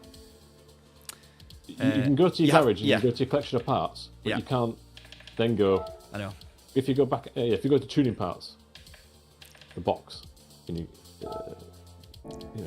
Yeah, it's ridiculous. What do you do with them? I know, because that's the thing. You have all these parts, and then what I end up doing is I never actually check. Yeah, I never check what parts I have and then pick those upgrades for that car. If I want to upgrade a car, I'll just upgrade it, right? So I just think also, I think they've got a price on there, and you can't sell them. Yeah. If you go on the part. Yeah, they've got recommended retail price. Yeah. Can I just have that cash back, please? Yeah. Exactly. There's my engines. I've got two 787B engines sitting there. I can delete them or install them. I can't sell them, and they're worth 1.75 million. Yeah. Yeah, that's a bit of a shame, that. Anyway, the other thing I wanted to do, actually, Tom, was check. Hang on a second. What was it I was going to do? Oh, hang on a minute. What? You've got notifications in your garage there. 331. In my garage? What's this for? For the car collection. Yes, what I was going to do is the cafe book. That's what I was going to do. Yeah, the car collection. I still need to work my way through all of these. Because I want to read that. I couldn't live with that notification saying 331. Oh, I know. It was so annoying. I had it down at 150 at one point, but then it got a bit wild. We're not going to live stream that anyway. Yeah, get your extra menu, your Peugeot roulette ticket. That's what I'm thinking, yeah. We'll get a roulette ticket, because I think it's a 6-star one. I don't actually know if I own the... 5-star. I don't know if I own the 908 on this account, because I've driven it before. Do. Because it's giving you the... yeah, good point. The prize, yeah. Yes, it is. Right. We'll take this is the new extra menu book, which is something I haven't mentioned so far in this stream. This is obviously what we're getting as part of the update. This is the only cafe menu item, and it's just one of those where you have to own two very expensive cars and one very cheap car to get a 5-star roulette ticket. But at least you get a little Luca story, so we'll give you that right now. Ah, yes. Good old Luca. It's a good one, this. It's got a picture of a van in the middle. I'm excited. I'm excited. And then I'll ask you about what news that you've heard this morning, because I think it's been a busy morning for racing game fans. Peugeot completed. There you go. So beautiful picture under the Arc de Triomphe. The Arc of Triumph. Let's see the menu book. So, and this is the other thing. Peugeot or Peugeot? Peugeot. I would say Peugeot because I'm English, and you would say Peugeot because you're Scottish. The truth is somewhere in the middle, I think. Peugeot. If you're Scottish and you try and say Peugeot, you say Peugeot. Peugeot. There we go. Right. So there's 205 GTI, the new car in the middle. The not new car. You've obviously got the fantastic Group B T16 on the left, and the 908 on the right. So established in 1810, Peugeot had its start producing steel for use in machines and everyday kitchen table appliances. I didn't know that. You can still buy Peugeot salt grinders and pepper grinders. They're a thing. Saw them in the shop the other day. Amazing. Then with the advent of the internal combustion engine at the century's end, it switched gears to making automobiles and became the Peugeot we know and acknowledge to this day. In fact, it was a Peugeot that won the world's first motor race, the Paris-Rouen Trials, in 1894. A committed producer of affordable high-performance cars, Peugeot merged with Citroën in 1976 to form the PSA Group. Today, it plays an important role as a core brand in the Stellantis portfolio. Ugh. Yeah. Ugh. Sigh. Sleep. Yeah, that is a van. This is what we want to see. The modern hatchback, the 205 GTI, is one of Peugeot's masterpieces of the 80s. There is no denying that. That's excellent. Yes, thank you. Sorry. Let's acknowledge this. Pause. Thank you. As someone who's worked with a lot of English people in the past, it's so nice to hear someone saying that my Scottish pronunciation is close to correct. Ah, fantastic. Yes. Someone in the chat. Comment of the week. Pronunciation. Peugeot. Because it's like, I think French is like, oh, this is going to be embarrassing. It's like Peugeot. Something like that. So Peugeot is close. Anyway, thank you. So the 205 GTI, absolute masterpiece. Incredible. And a total collector's item as well these days. A petite sports car with a large displacement engine. Well, 1.9 litre, you could argue. It is Seems relative. It's 100%. For a hot hatch, it's like we were just talking about the Suzuki, right? You don't need a big... You don't need a V8 in a hot hatch. It just doesn't work. It's pure... Cars will say, the 1.6 is better. Yeah. What's more, it's remembered for its stellar performance in the World Rally Championship. Yes, it is. Here's the Turbo 16. Built to compete during the legendary Group B years, the 205 Turbo 16 was a 1.8 litre turbocharged all-wheel drive monster. And of course, this is the Evo 2 that we're looking at, is now the Evo, with the stupid wings and mud flaps and all sorts. It was followed by the Evolution 2. Yeah, this is the Evo 2, which is the one we're looking at. And that was the Evo 2. Yeah, it was 85 and 86, wasn't it? I could never remember if it came in with the wing. Yeah, yes, 85. I know it was 86, but I couldn't remember if it was also 85. Yeah, I think so. I think they might have maybe started a few rallies without it. Yeah, maybe. And then this is the obviously this is not the car that won in 92, 93. This is the 908, but the Peugeot, basically the absolutely stunning 905. Which is a Gran Turismo icon. I would love to see that car in Gran Turismo 7, by the way. It's one of the coolest cars in Gran Turismo 4, but they basically made there was some sort of issue with the data, wasn't there, where the gear changes were incredibly slow compared to other cars of that type, just due to some stats internally. So the Peugeot 905 gear change in Gran Turismo 4 was super slow, and it meant it was kind of uncompetitive compared to other prototypes. The AI couldn't really race it very fast, for example, but actually that was an incredible piece of Le Mans machinery, so it's worth knowing that. And that is the info people watch Traction for. I never knew that, John. Fair play. Usually it's the other way around. I'm quite happy. So this is not that car, though. This is the 908. So this is the kind of 2010. This is the fat. 2009, it claimed a 1-2 finish at the Le Mans with the 908 HDI FAP, a race car powered by a turbo diesel engine. So this was the turbo era of LMP1 at Le Mans. And then 2010 win was dashed by chassis trouble. It took the top 4 spots in the qualifiers. Yeah, it was incredibly fast. But yeah, some excellent, some iconic races with Peugeot versus Audi in that era that are definitely worth watching. That's a great closing shot as well of the three of them next to each other. Very, very nicely done. So there you go. Menu book complete. Thank you for that. Oh, sorry. I'm just saying, menu books are kind of a nice thing, but when they're like one of the main points of an update, you're a bit like... Yeah. I mean, I didn't really gain much from that. I got some information which was interesting. Obviously, I already own the cars, so that's something, because at this point, if you're someone like me who wants to... My goal with Gran Turismo 7 is to collect them all. Basically. Same. What's your progress? What's my progress? Let's go to the garage and find out. Cars collected. I've got 300 notifications I need to read. I honestly started going through them, but I didn't want to miss them. I didn't want to skip them. No, it's all good. Just how many have you got left? I've got 394 out of 526, so I'm 132 away from completion. So we're getting there. So it's a lot of those incredibly expensive historic cars, and there's still a lot of brand central cars that I just need to go and buy that are pretty cheap. So that'll help the progress. Those 20 million ones, it's a grind. Yeah, exactly. That's it. I bought an Aston Martin. The reason I'm low on money right now is because I bought the 1951 Le Mans Aston. Oh, nice. And also a V8 engine for Suzuki. And a V8 engine. That's also why I'm low on money, yeah. There you go. 500,000 credits. That helps. Yeah. I was going to say that's a good ticket. We like those. Oh, yeah, I still need to play. I still haven't played my first Gran Turismo. I mean, it's kind of not a game designed for someone like me, obviously, but we have covered it on the Traction channel. I've just not personally given it a go yet. But it was a fun little playthrough, wasn't it, Tom? Yeah, you can do it in like an hour, maybe less. Can't remember. Yeah, ephemeral is the word. Just you do it and it's like, okay, fine. But you do get tickets for, I think, 16, 17 cars.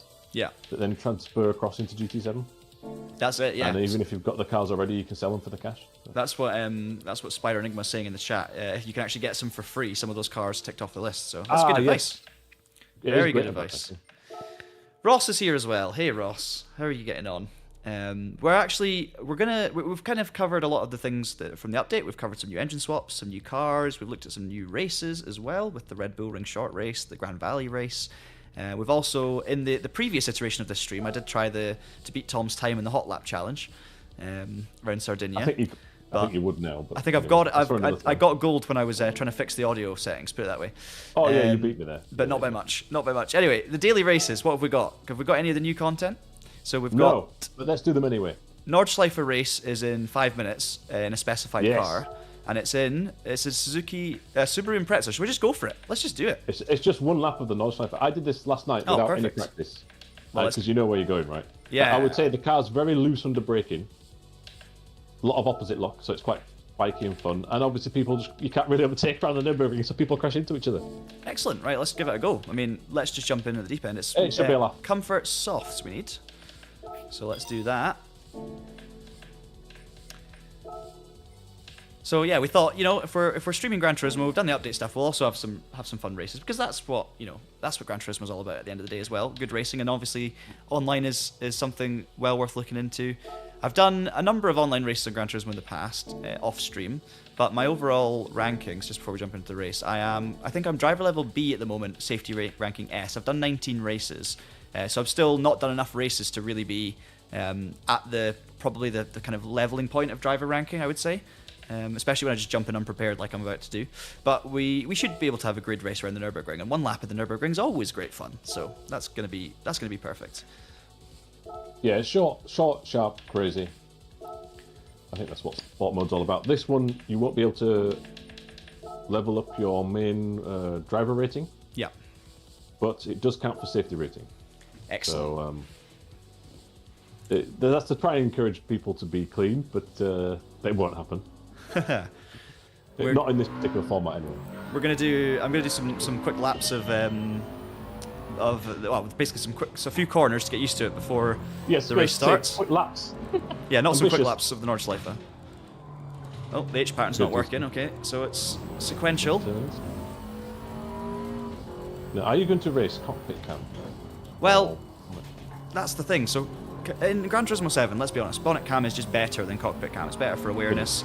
It looks better. Cockpit cam's more immersive. I could do either, really.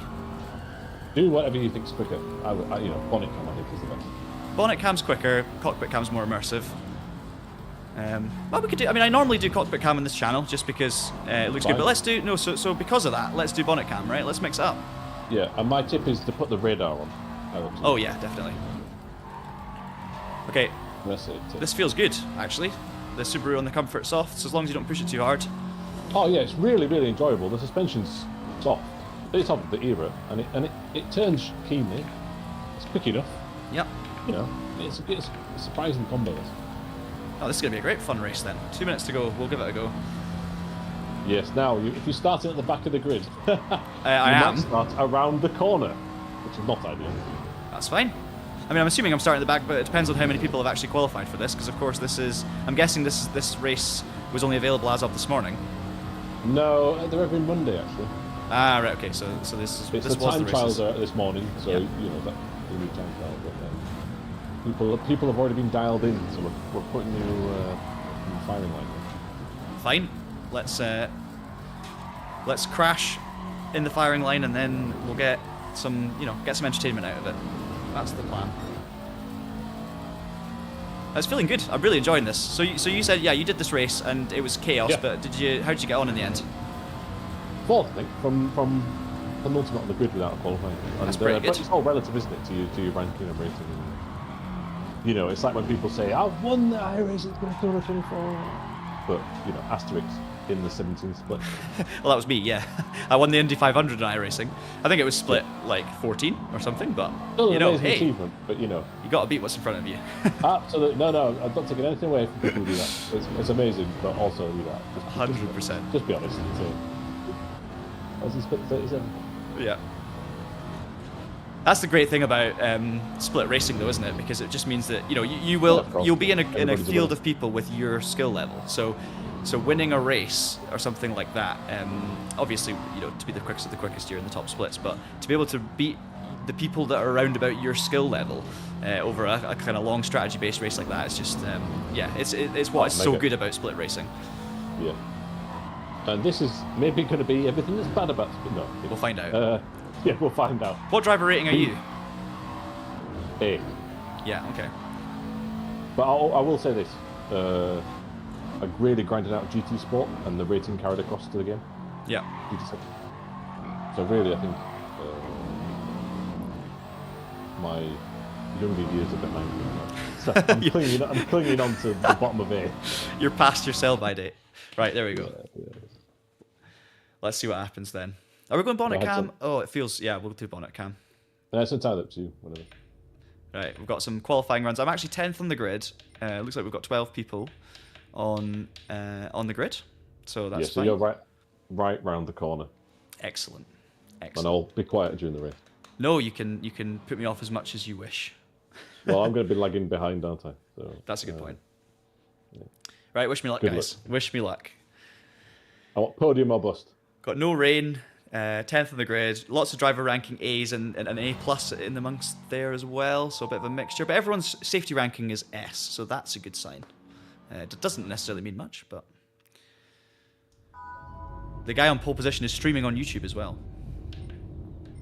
So there you go. A couple of streams for this race. We've got someone called Dave. Is it Dave Cam? Probably not. But we'll pretend it is. Yeah, it definitely isn't. But he has played GT7. He does have a PlayStation. He does got it. He was on some leaderboards back in the day before they were white. That's the thing as well with Gran Turismo. It depends on if your wheel setup for PC is compatible. Right, let's do it. Oh, okay, 9th place has not got off the line. Right, I've got the radar bottom right as well, so we'll see how that helps us out. Guessing my braking points around the lap as well. I won't be the only one though, that's for sure. It's the kind of race that you can just jump in and have a bit of fun with.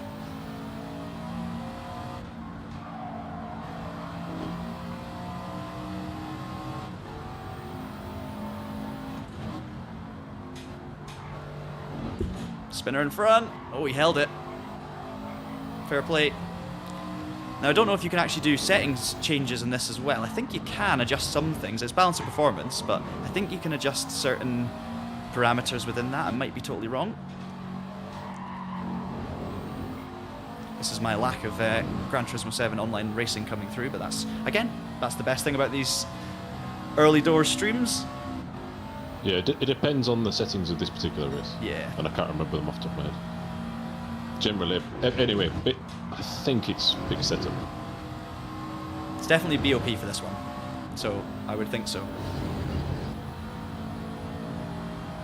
Right, we're 8 seconds off the lead. I've got a guy 2/10 behind me that I didn't even spot there, so mirror's The field's not very spread out because of the start line around the corner, unfortunately.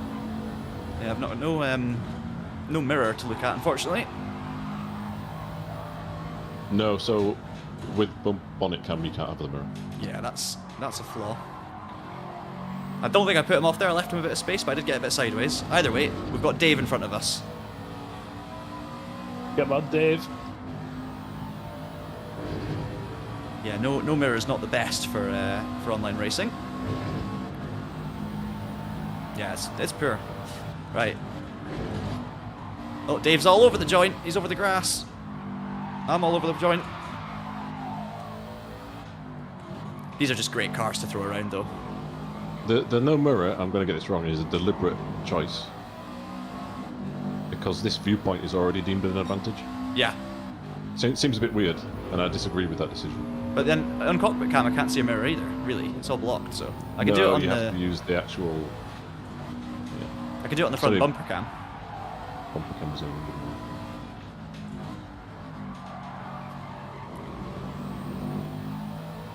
Yeah, you basically have to drive with bonnet cam and use radar as rear view. Yeah. That is the technique, but I agree it's not ideal.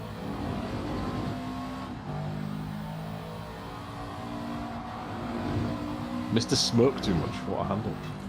And he is getting fairly sideways a lot.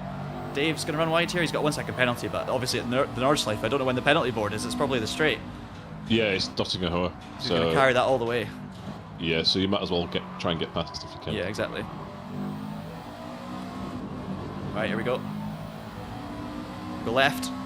Down the inside towards Adenau. That building on the right, I have stayed in before, the apartments. You can just see over the bridge.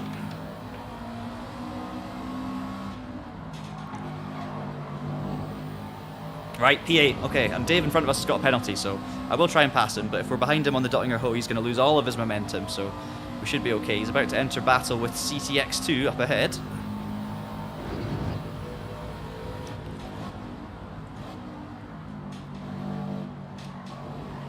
He's got no rear wing on his Subaru, so I'm not sure if that affects downforce levels. If it's BOP, Dave's gone. He's taken out CTX.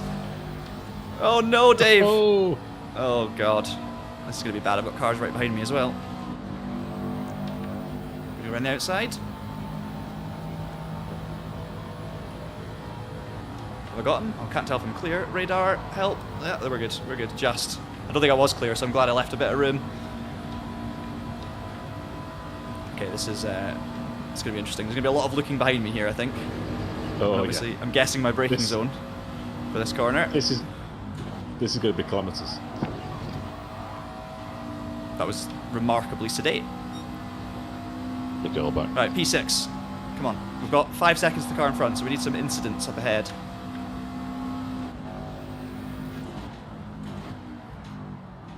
Yeah, I suspect you'll be clear now, but the top 5 won't make it alive. At least one will drop out. I don't know if I'm clear. It depends on the speed of the guys behind, really. But I don't know if we've got an advantage. We'll have to wait and see. Every corner is a learning curve at the moment. Yeah, but they're like side by side, so maybe we'll lose time. Yeah, hopefully we're good. 5 seconds, and it's hard to overtake around here. It really is, unless the cars in front or around you make a mistake. Right, this is the best bit of the circuit coming up, in my opinion.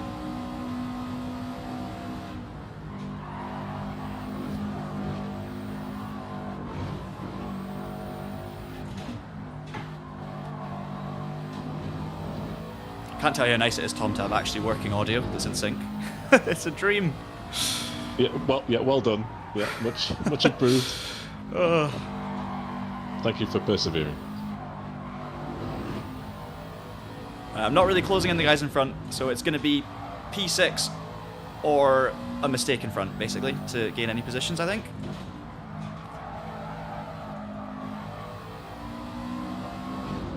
Yeah, you were hamstrung by the starting position there, but you're basically keeping pace with people in front of you. Maybe the leader is on it though.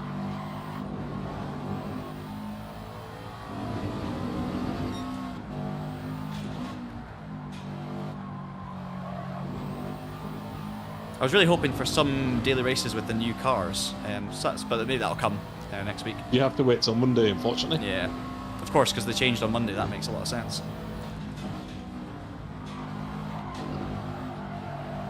Well, it was an interesting start, but this one's petered out a bit. But maybe if you give a bash of the one of the other ones, that'd be good.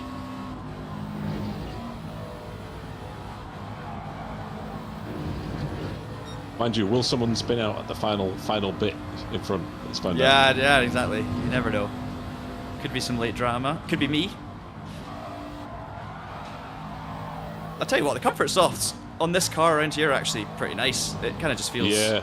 It feels road car-like. It's good. Yeah, it's all about balance, I think, with GT7 and tyres. Like, if you put something, you think, oh, well, I want to go quicker, I'll put racing softs, but it ruins the physics, as it should do, right? If you put slick tyres in a road car suspension. Exactly, yeah. That's so the thing. You've got to find the right tyre for the suspension. Yeah, 100%. Right, onto the straight. We're 2 seconds clear of the guys behind. We're 4.5, so I've caught slightly up to the cars in front, but the battles are actually further ahead of that, so... Yeah, basically the top 5 are super quick. I think you're on a similar pace. If you'd have started near them, it would have been a good battle, I think.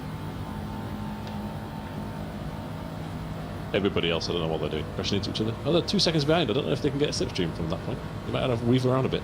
No, we're fine.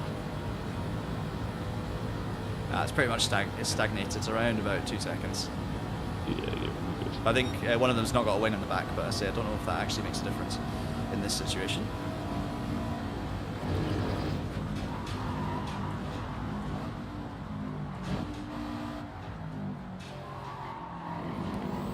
Yeah, with a good qualifying lap, that could be a really interesting race at the front, I think. But to be fair, the pole sitter did like a 7:57 or something, and I've just done like an 8:19. So there you go. Anyway, yeah, it did peter out. We got P6 in the end, 14 seconds off the leader. So there you go. Started about 8 seconds off, I think, at the beginning of the race. So yeah, not bad. But it is a nice, fun race, that. Yeah. To get into things. Good car track combo. And obviously potluck if you get a good race in terms of the field or not. Yeah, 100%. Yeah, I think Spider that's good to know. So I thought that might be the case because it's kind of a locked-in BOP and performance level. It kind of makes sense that even if the visual wing is gone, the actual car performance is exactly the same. So that does make a lot of sense. I think we'll gain some driver ranking for that, though. I think because I think most of the you don't think so? Won't. No, because this race specifically has no driver ranking. But you might get safety rating.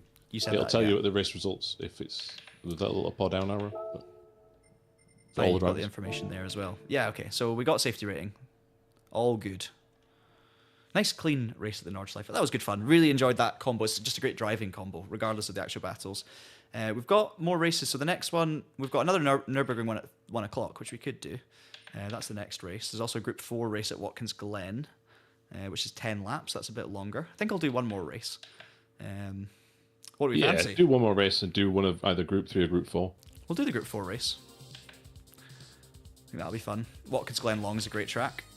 Next race so just check the rules. Yeah. So what have we got? So it's yes to driver ranking and safety ranking. No minimum pit stops, light damage, so we've got to be careful for that. Obviously, shortcut penalties are on, collisions are on, that's all fine. Car settings, you can change brake balance. Yeah, that's what I was going to point out. Yeah. Okay, so all the information is there. So just double check then, so no pit stop required. No, but it does say racing hard. No pit stop required. Does it say racing hard? So it's basically yes, so it's forced to 1. So you're probably just going to be any Group 4. Yeah, what's a good one? Pro tip: go to the leaderboard. I'll find out. Yeah, see, that's boring. That is boring. Yeah, NSX, GTR. We could just go the old Alfa Romeo. No, let's go proper Group 4. Let's go for what one have we not driven? We've not driven the Mustang. Also the Viper. Viper's pretty good. I mean, it's Watkins Glen, so the Viper would probably be appropriate. Yeah, let's go the Viper. And we've got racing hards already. We'll do qualifying time trial.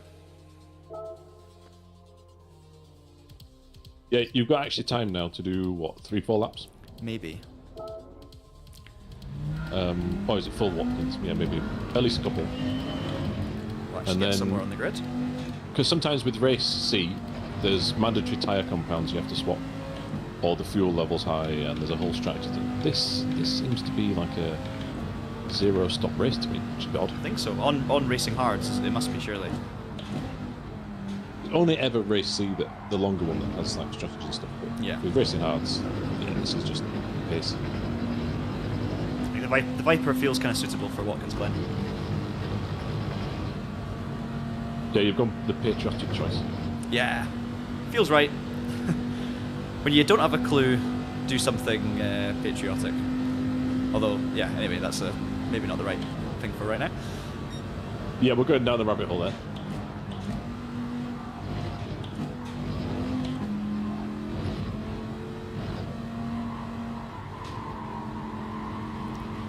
This chicane. Oh, you've already gone past it. But yeah. This chicane on the front stretch, back stretch. That's where a lot of times is won or lost, but also 100% commitment. It's basically impossible side by side. Yep. People try it anyway. I'm sure we'll see that. Feels like it's struggling to get at the corner. That's GT4s for you. I mean, I've got no traction on, and it's just feeling like it's pulling me back a little. Yeah, a bit bopped. So I feel like this V10 is strangled a bit.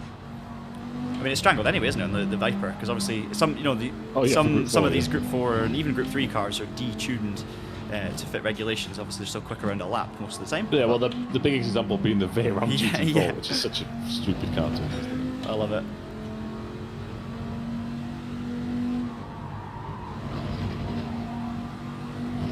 Right, nice solid opening banker lap, but obviously lots of pace to be found with a bit more commitment. Just gain my comfort with this car as well.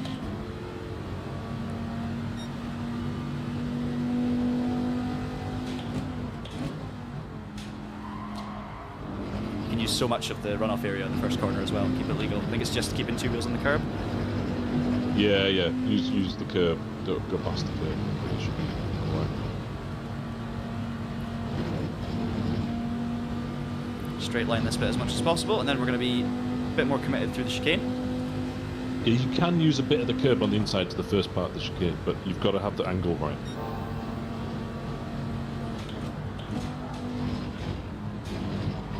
You know, right up to the barrier. It's alright.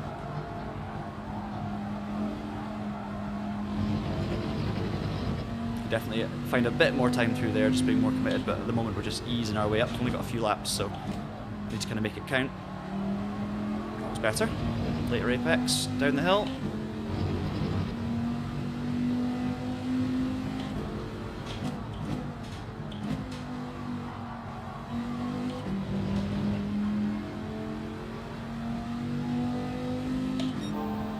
Almost a second up now.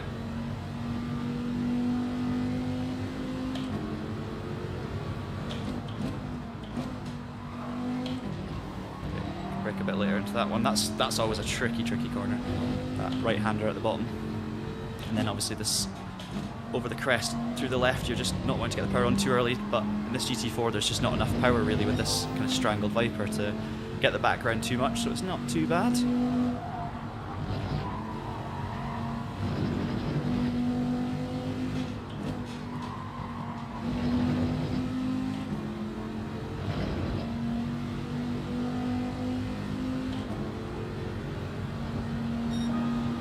Okay, 155.8 on that one.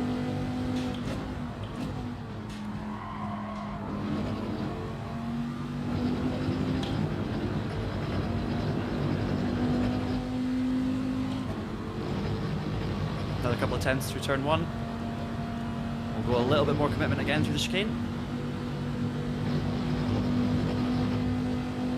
I'm trying to think if I actually entered the race. I maybe didn't, so I should maybe, because I've not got a matchmaking warning, so I should be careful about that. Just do this lap and then immediately leave and join.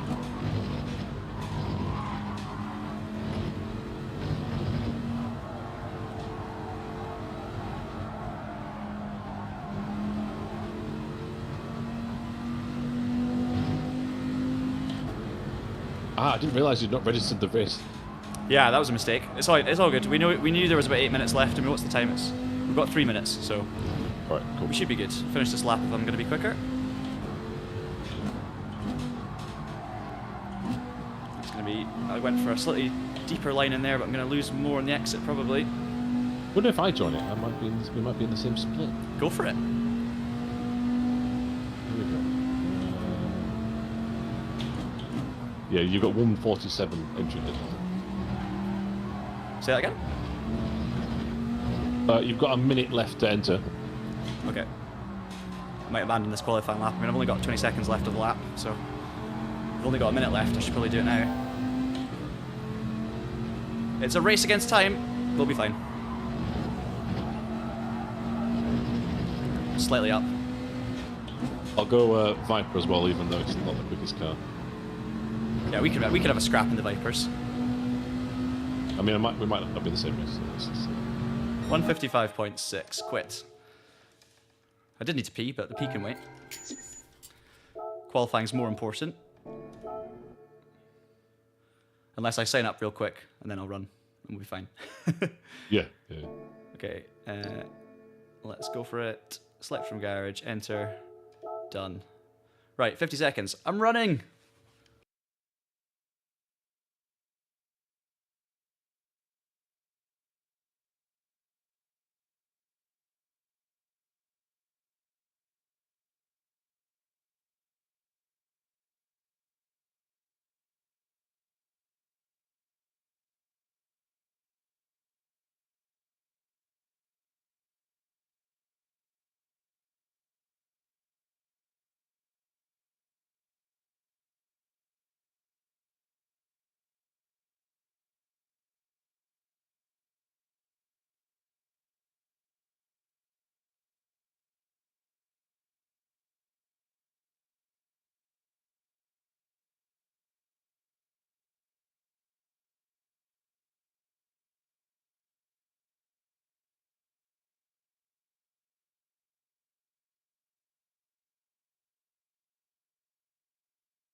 We made it, but we're not in the same race. That was tense. We made it.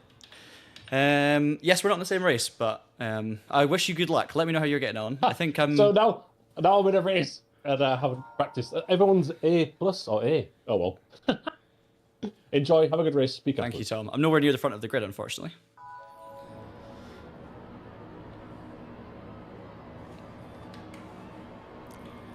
Right. Here we go. 10 laps. I was still getting up to speed just about. So yeah, we're going to be further back on the grid. Probably around about the right position, to be fair. We'll ease into it. We're 14th, so we're almost last of the qualifiers, but there's actually only a couple of seconds in it, mainly. See what happens. It's the enjoyment of these sorts of races is when you jump in and you're unprepared and you do a couple of laps, you've kind of got nothing to lose, right? You just fire it up, see what happens, stay out of trouble, and enjoy.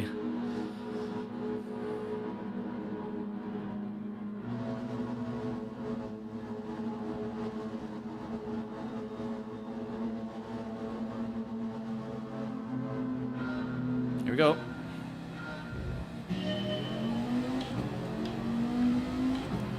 Right.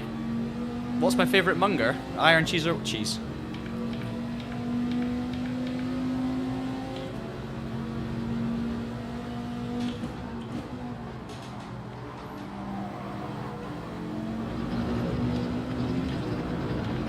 Okay, fuel is not going to be an issue. It's tyres. Which you guys can't see the radar, but I can, so I'll keep an eye out. When I say radar, I mean the tyre radar, of course. Oh no. That's too soon, Ross. Too soon. Oh, yeah, Tom knows it.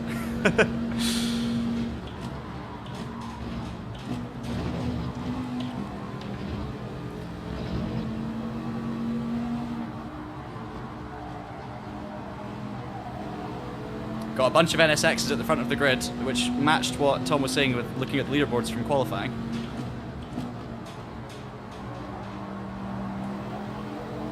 Get the run on the Infinity? No. Or the Genesis, I should say. Nope. Left the door open. That was probably a mistake. I was honestly, I'm not used yet to racing without the mirror thing, so I'm not really paying too much attention to the guy actually letting me go because he thinks he hit me. Fair play. Don't see that very often in ranked daily racing. But to be fair, I just had no idea he was going in the inside. And he made it was a bit of a dive bomb, but I mean, there was a bit of contact, but hey, it wasn't the worst thing I've ever seen, and fair play, he lifted. I wasn't expecting him to do that. I didn't feel too aggrieved with it, because I wasn't really ready for it. Right, this could be interesting, yep.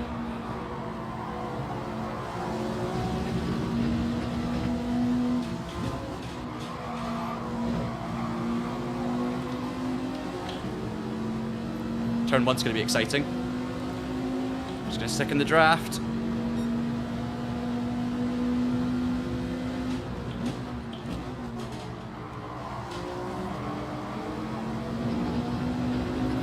Okay, P13.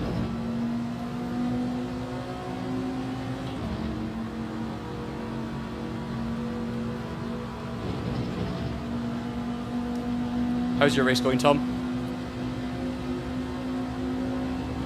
Oh, he's gone.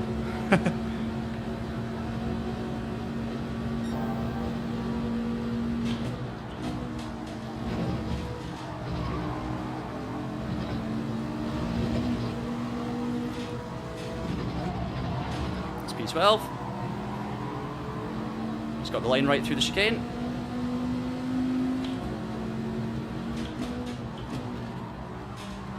It's about racing, with these sorts of races, it's about racing in a certain way. You kind of have to be a bit defensive, because obviously it's cutthroat and there's 10 laps, so people will send it down the inside. So you've got to be a bit defensive, but you also have to focus on your exits, because that's really where you're going to make a lot of your moves. It's just about being confident that you'll get out the corner ahead, really, or get into the corner ahead. Slow down penalty could help me here. Yep. Got a dive bomber down the inside. To be fair, wasn't really a dive bomb, and he kept it out of my mirror. I just saw him on the radar there. That was properly close. I'm trying to get used to racing with the radar, which I've not really done too much of on Gran Turismo, to be honest. And that worked there because I was able to see how far down the inside he was. Right, P11, we're making moves. Pace is not there yet, though, obviously.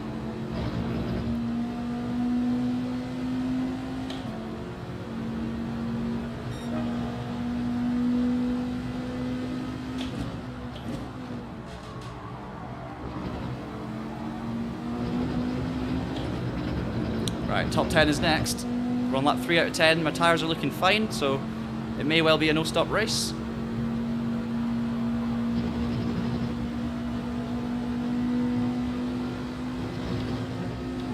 NSX is looking racy behind me.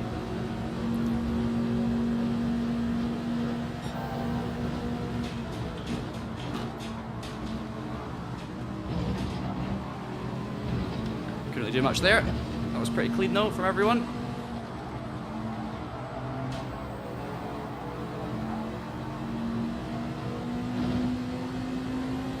He's got the inside now. I'm gonna let him go down the inside and then we'll try a cut back. He's got a penalty anyway, so that's perfect.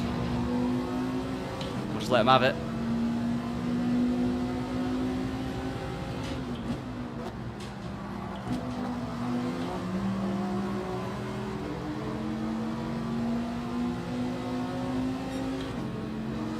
Oh, I forgot. I forgot it goes to the slowdown penalty, so I had proper panic there.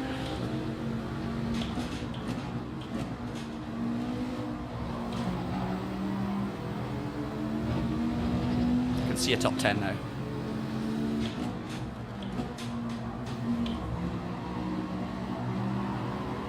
Ooh, couldn't really go anywhere with the run.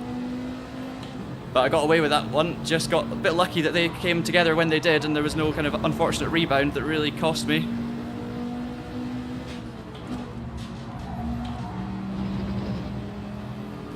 Ah, went for a good exit but compromised too much speed on the entry. So, P10 now. We're getting through it. We're getting through the battles, making progress. Pace still not quite there, but racing's been good.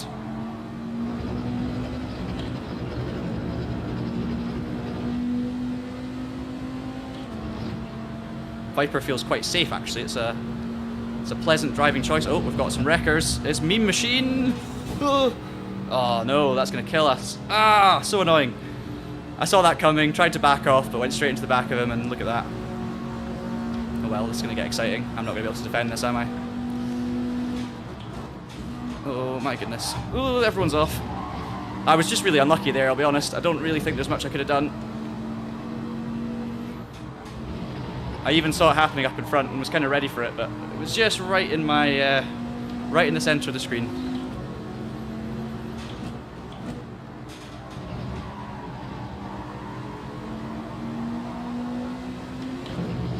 Defend the inside here.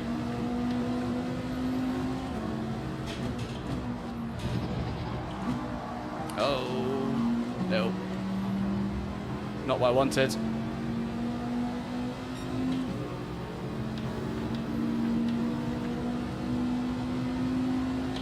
Under a lot of pressure here.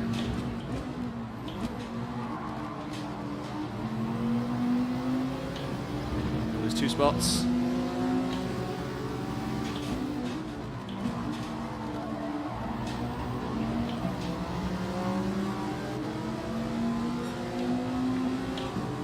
Tell you what, it's been an exciting race. It's been battles galore, close calls, incidents, some good overtakes, some bad moves. There's another one. Oh, and I didn't capitalise. No! That was shocking for me.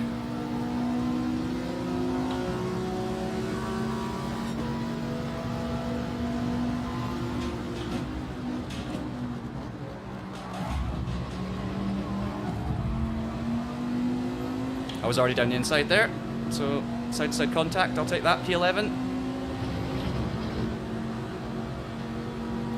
Slipstream now on the NSX, come on.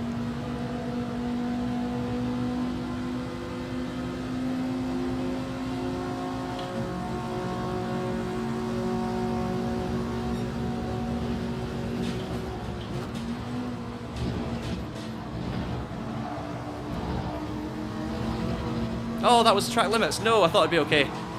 I thought I kept 2 wheels on the curb, so that's going to be me losing all these positions. Oh, what a shame. Not going to fight that.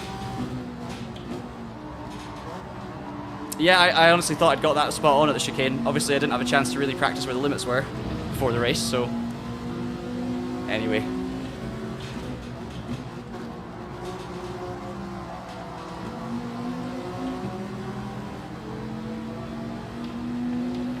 I'm gonna ghost anyway.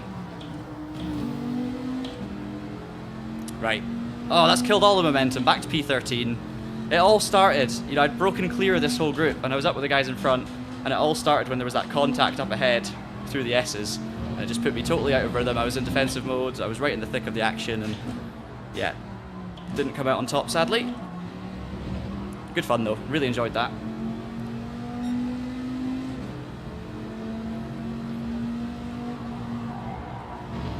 Let's try and recuperate a little bit and go again.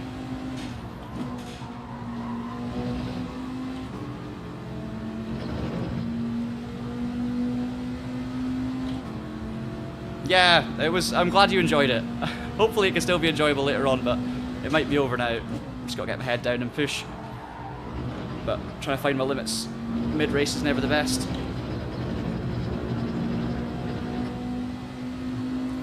Actually went a bit early as turn 1 as well. We'll give it our all.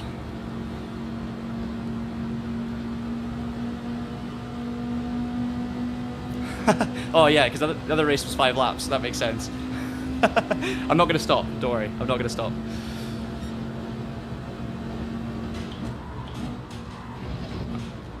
Alright, that was legal, surely. That's what I thought happened last lap. Definitely feeling a bit of tyre wear now, but it's not enough to, I think, cause a pit stop.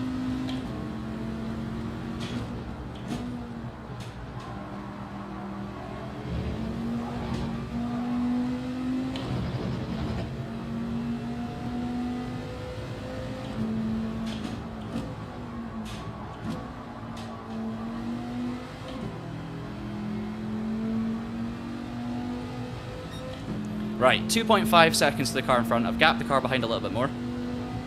2.8 seconds now.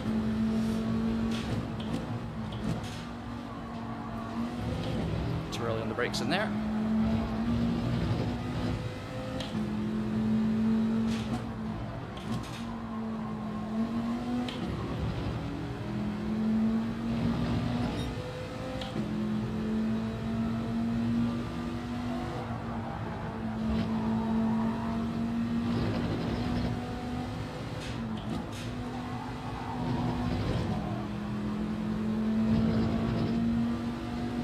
Back down to 2.5. It's a hot lap challenge now, but there's only 4 laps left. I need them to battle. Podium, yeah. From 13th out of 15. Who knows? Too much curb.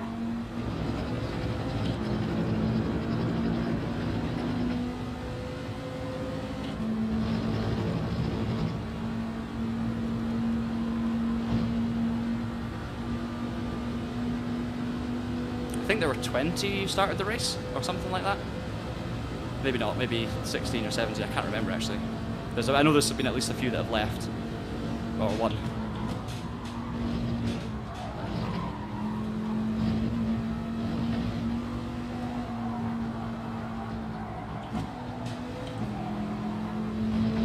There we go, found the channel of grip. Gran Turismo 7 often feels like, in terms of how to drive quickly on it, it feels like you're just constantly looking for that channel of grip where you can just get the power down and suddenly the car just goes. It's like a very specific racing line and a specific set of circumstances with the throttle pedal and everything where it just hooks. And that's kind of what you're always searching for with Gran Turismo. And you know when you've got it. There are certain corners where you go, ah, that's it, I've got it. But then there are other moments where, you know, you think you're doing something right logically and it's just not the right way to go about it. So you kind of need to be playing it. Sort of game where it takes a certain specific technique to get the most out of, but that's like any game really. Got power a bit earlier. Right, here's the chaos up in front. This is what we needed. Same battle group as before, so it's going to get interesting.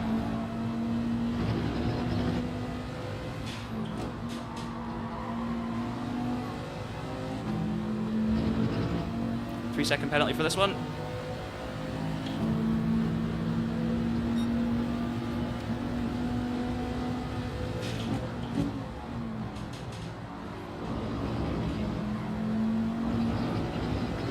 Okay, 12th. I should have looked at the radar more on the way in there. I think I made tighter line of that than I should have. He was going to give me the position and I didn't realise. But anyway, we made it through cleanly. Top 10, come on. Try and get a top 10. Yeah, TJ say... TG say? Oh, he's coming back at me. I was going to acknowledge your comment, but then ended up side by side into the chicane with the Genesis. Oh, it's going to put us both off. That was so annoying. Probably my bad. I should have backed off earlier. Okay, I wasn't. I was too busy mincing my words. Yeah. So you gave up this game and started playing ACC.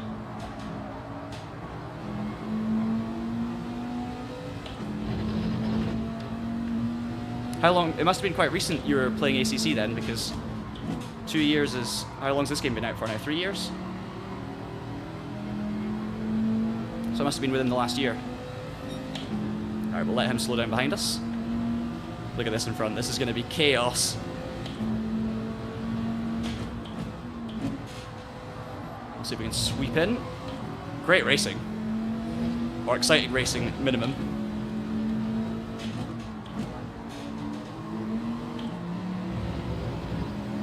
It's so funny in Gran Turismo, you just get swept up in a big battle and you lose so much time out of that channel of grip, I would say. Best position always seems to be at the back in Gran Turismo. Nope, couldn't quite get it turned in time. I think I may have touched him.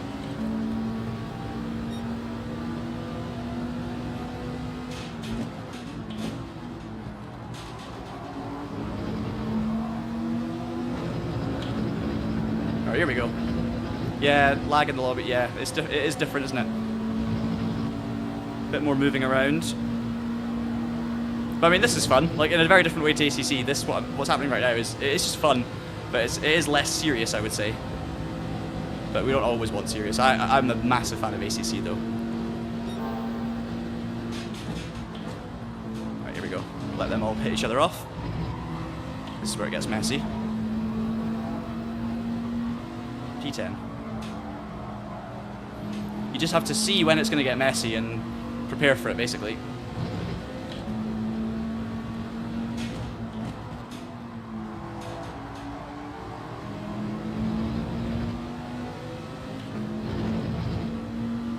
Yeah. GT Sport did have better online, didn't it, in terms of the car's behavior and everything. Oh! He lost it, but he was ghosting, so it's fine. P9.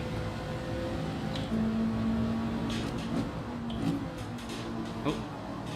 Jeez. Yeah, I was braking too early, but that came out of nowhere. He made the corner, though, to be fair, so I was just braking way too early. Which is what I've been doing a lot of. Yeah, fair play. Great move around the outside from Z8. I was trying to be polite down the inside, keep it tidy, and just not committed enough.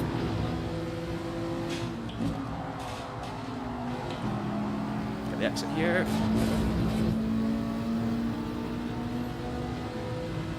I definitely could have done that better. Last lap.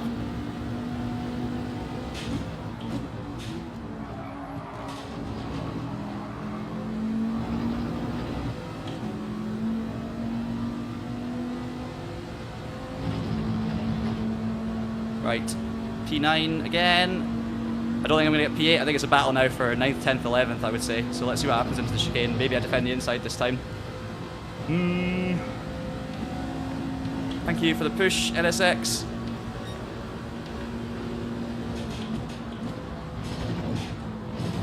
Please don't be a penalty. Oh, no, no, no, no, no. That's my bad. It's going to be a penalty, surely. Yeah. Oh, I deserved it, guys. I went in fully committed, tried to break away. And I just misjudged it slightly. The guy behind's got a penalty as well. Not the one directly behind, but the car behind that's the GTR's got a bigger penalty, so I should be safe for 10th. But yeah, that was on me. Good fun. I tried. I pushed, yeah. Yeah, we're still good for 10th.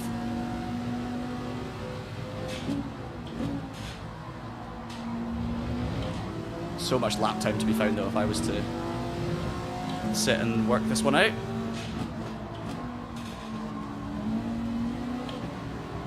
No. Come on. Oh, got him. Alright, 9th.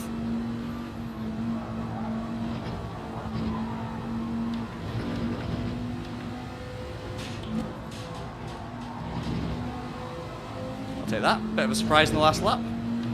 Just finding the different bits of grip, but hey, we'll take it. P9 out of 14. Not great, but hey, that was a fun race. I really enjoyed that. Absolute chaos. Miles off the lead. But there's our first GT7 races on the channel on a live stream. Let's see if we gain anything from that. I don't think we will. If we finish 9th, we should probably stay around about the same, I would have thought. Safety rating, not sure. We gained driver rating. We didn't gain or lose safety rating, so that's fine. So yeah, crazy race. But good fun. Really good fun. Thank you. Hopefully you guys enjoyed that anyway. Obviously that was our overall first look at the update that happened on Gran Turismo 7 this morning. Plus some general tomfoolery after that as well. So we're hoping to do more of these sorts of streams as well. I will be streaming Le Mans Ultimate tomorrow if all things go well. So I'm going to pop the other setup back on the rig. We're going to see what sort of races are available, and we're going to test out some stuff there. Hopefully we'll be able to test the new GT3s, and also test out maybe my first online prototype race for a long time as part of my Road to Gold series. So do keep an eye out for that. I will schedule the stream a little bit later on once I know what the timings are going to be, which I don't have yet. But yeah, very much looking forward to it. Thank you so much for joining the chat as always. It's been good fun having you on for the ride. I definitely think the Unimog's going to be excellent with an engine swap in future. Right now it's just stupid and ridiculous, and I mean that's what it's all about. I'd love to do or see a Unimog race. I think we might see that next week, to be fair. It certainly wouldn't surprise me anyway. Thanks very much for watching. TJC. I keep going to say TGC. I'm learning Dutch, maybe that's the problem. TJC, thank you so much. Glad you're enjoying ACC as well. Continue to enjoy that. Appreciate you watching. And thanks to everyone who's been watching along throughout this stream. Sorry for the beginning and for the fact that I was going to start at 8 o'clock and ended up starting around about 11:15 with all of the audio issues and everything. But I still enjoyed myself. Hope you guys did too. And obviously now I have a bit more of a feeling as to how these streams are going to go on PS5 with the capture card. So I think we've got a solution going forward, which is great. Absolutely not, Ross. Absolutely not. I'm a Max admirer, for sure. A Max skill level admirer, and yeah, he's alright sometimes. But yeah, thank you so much for watching, guys. Hopefully I'll see you again for LMU tomorrow, and if not, I hope you have a fantastic end to your week. I'll probably see you in a video or something. There's another video coming out on the Traction channel later today, so keep an eye out for that. And if not, I'll probably see you some point next week. Take care, thank you so much for watching, and I hope you have a great day.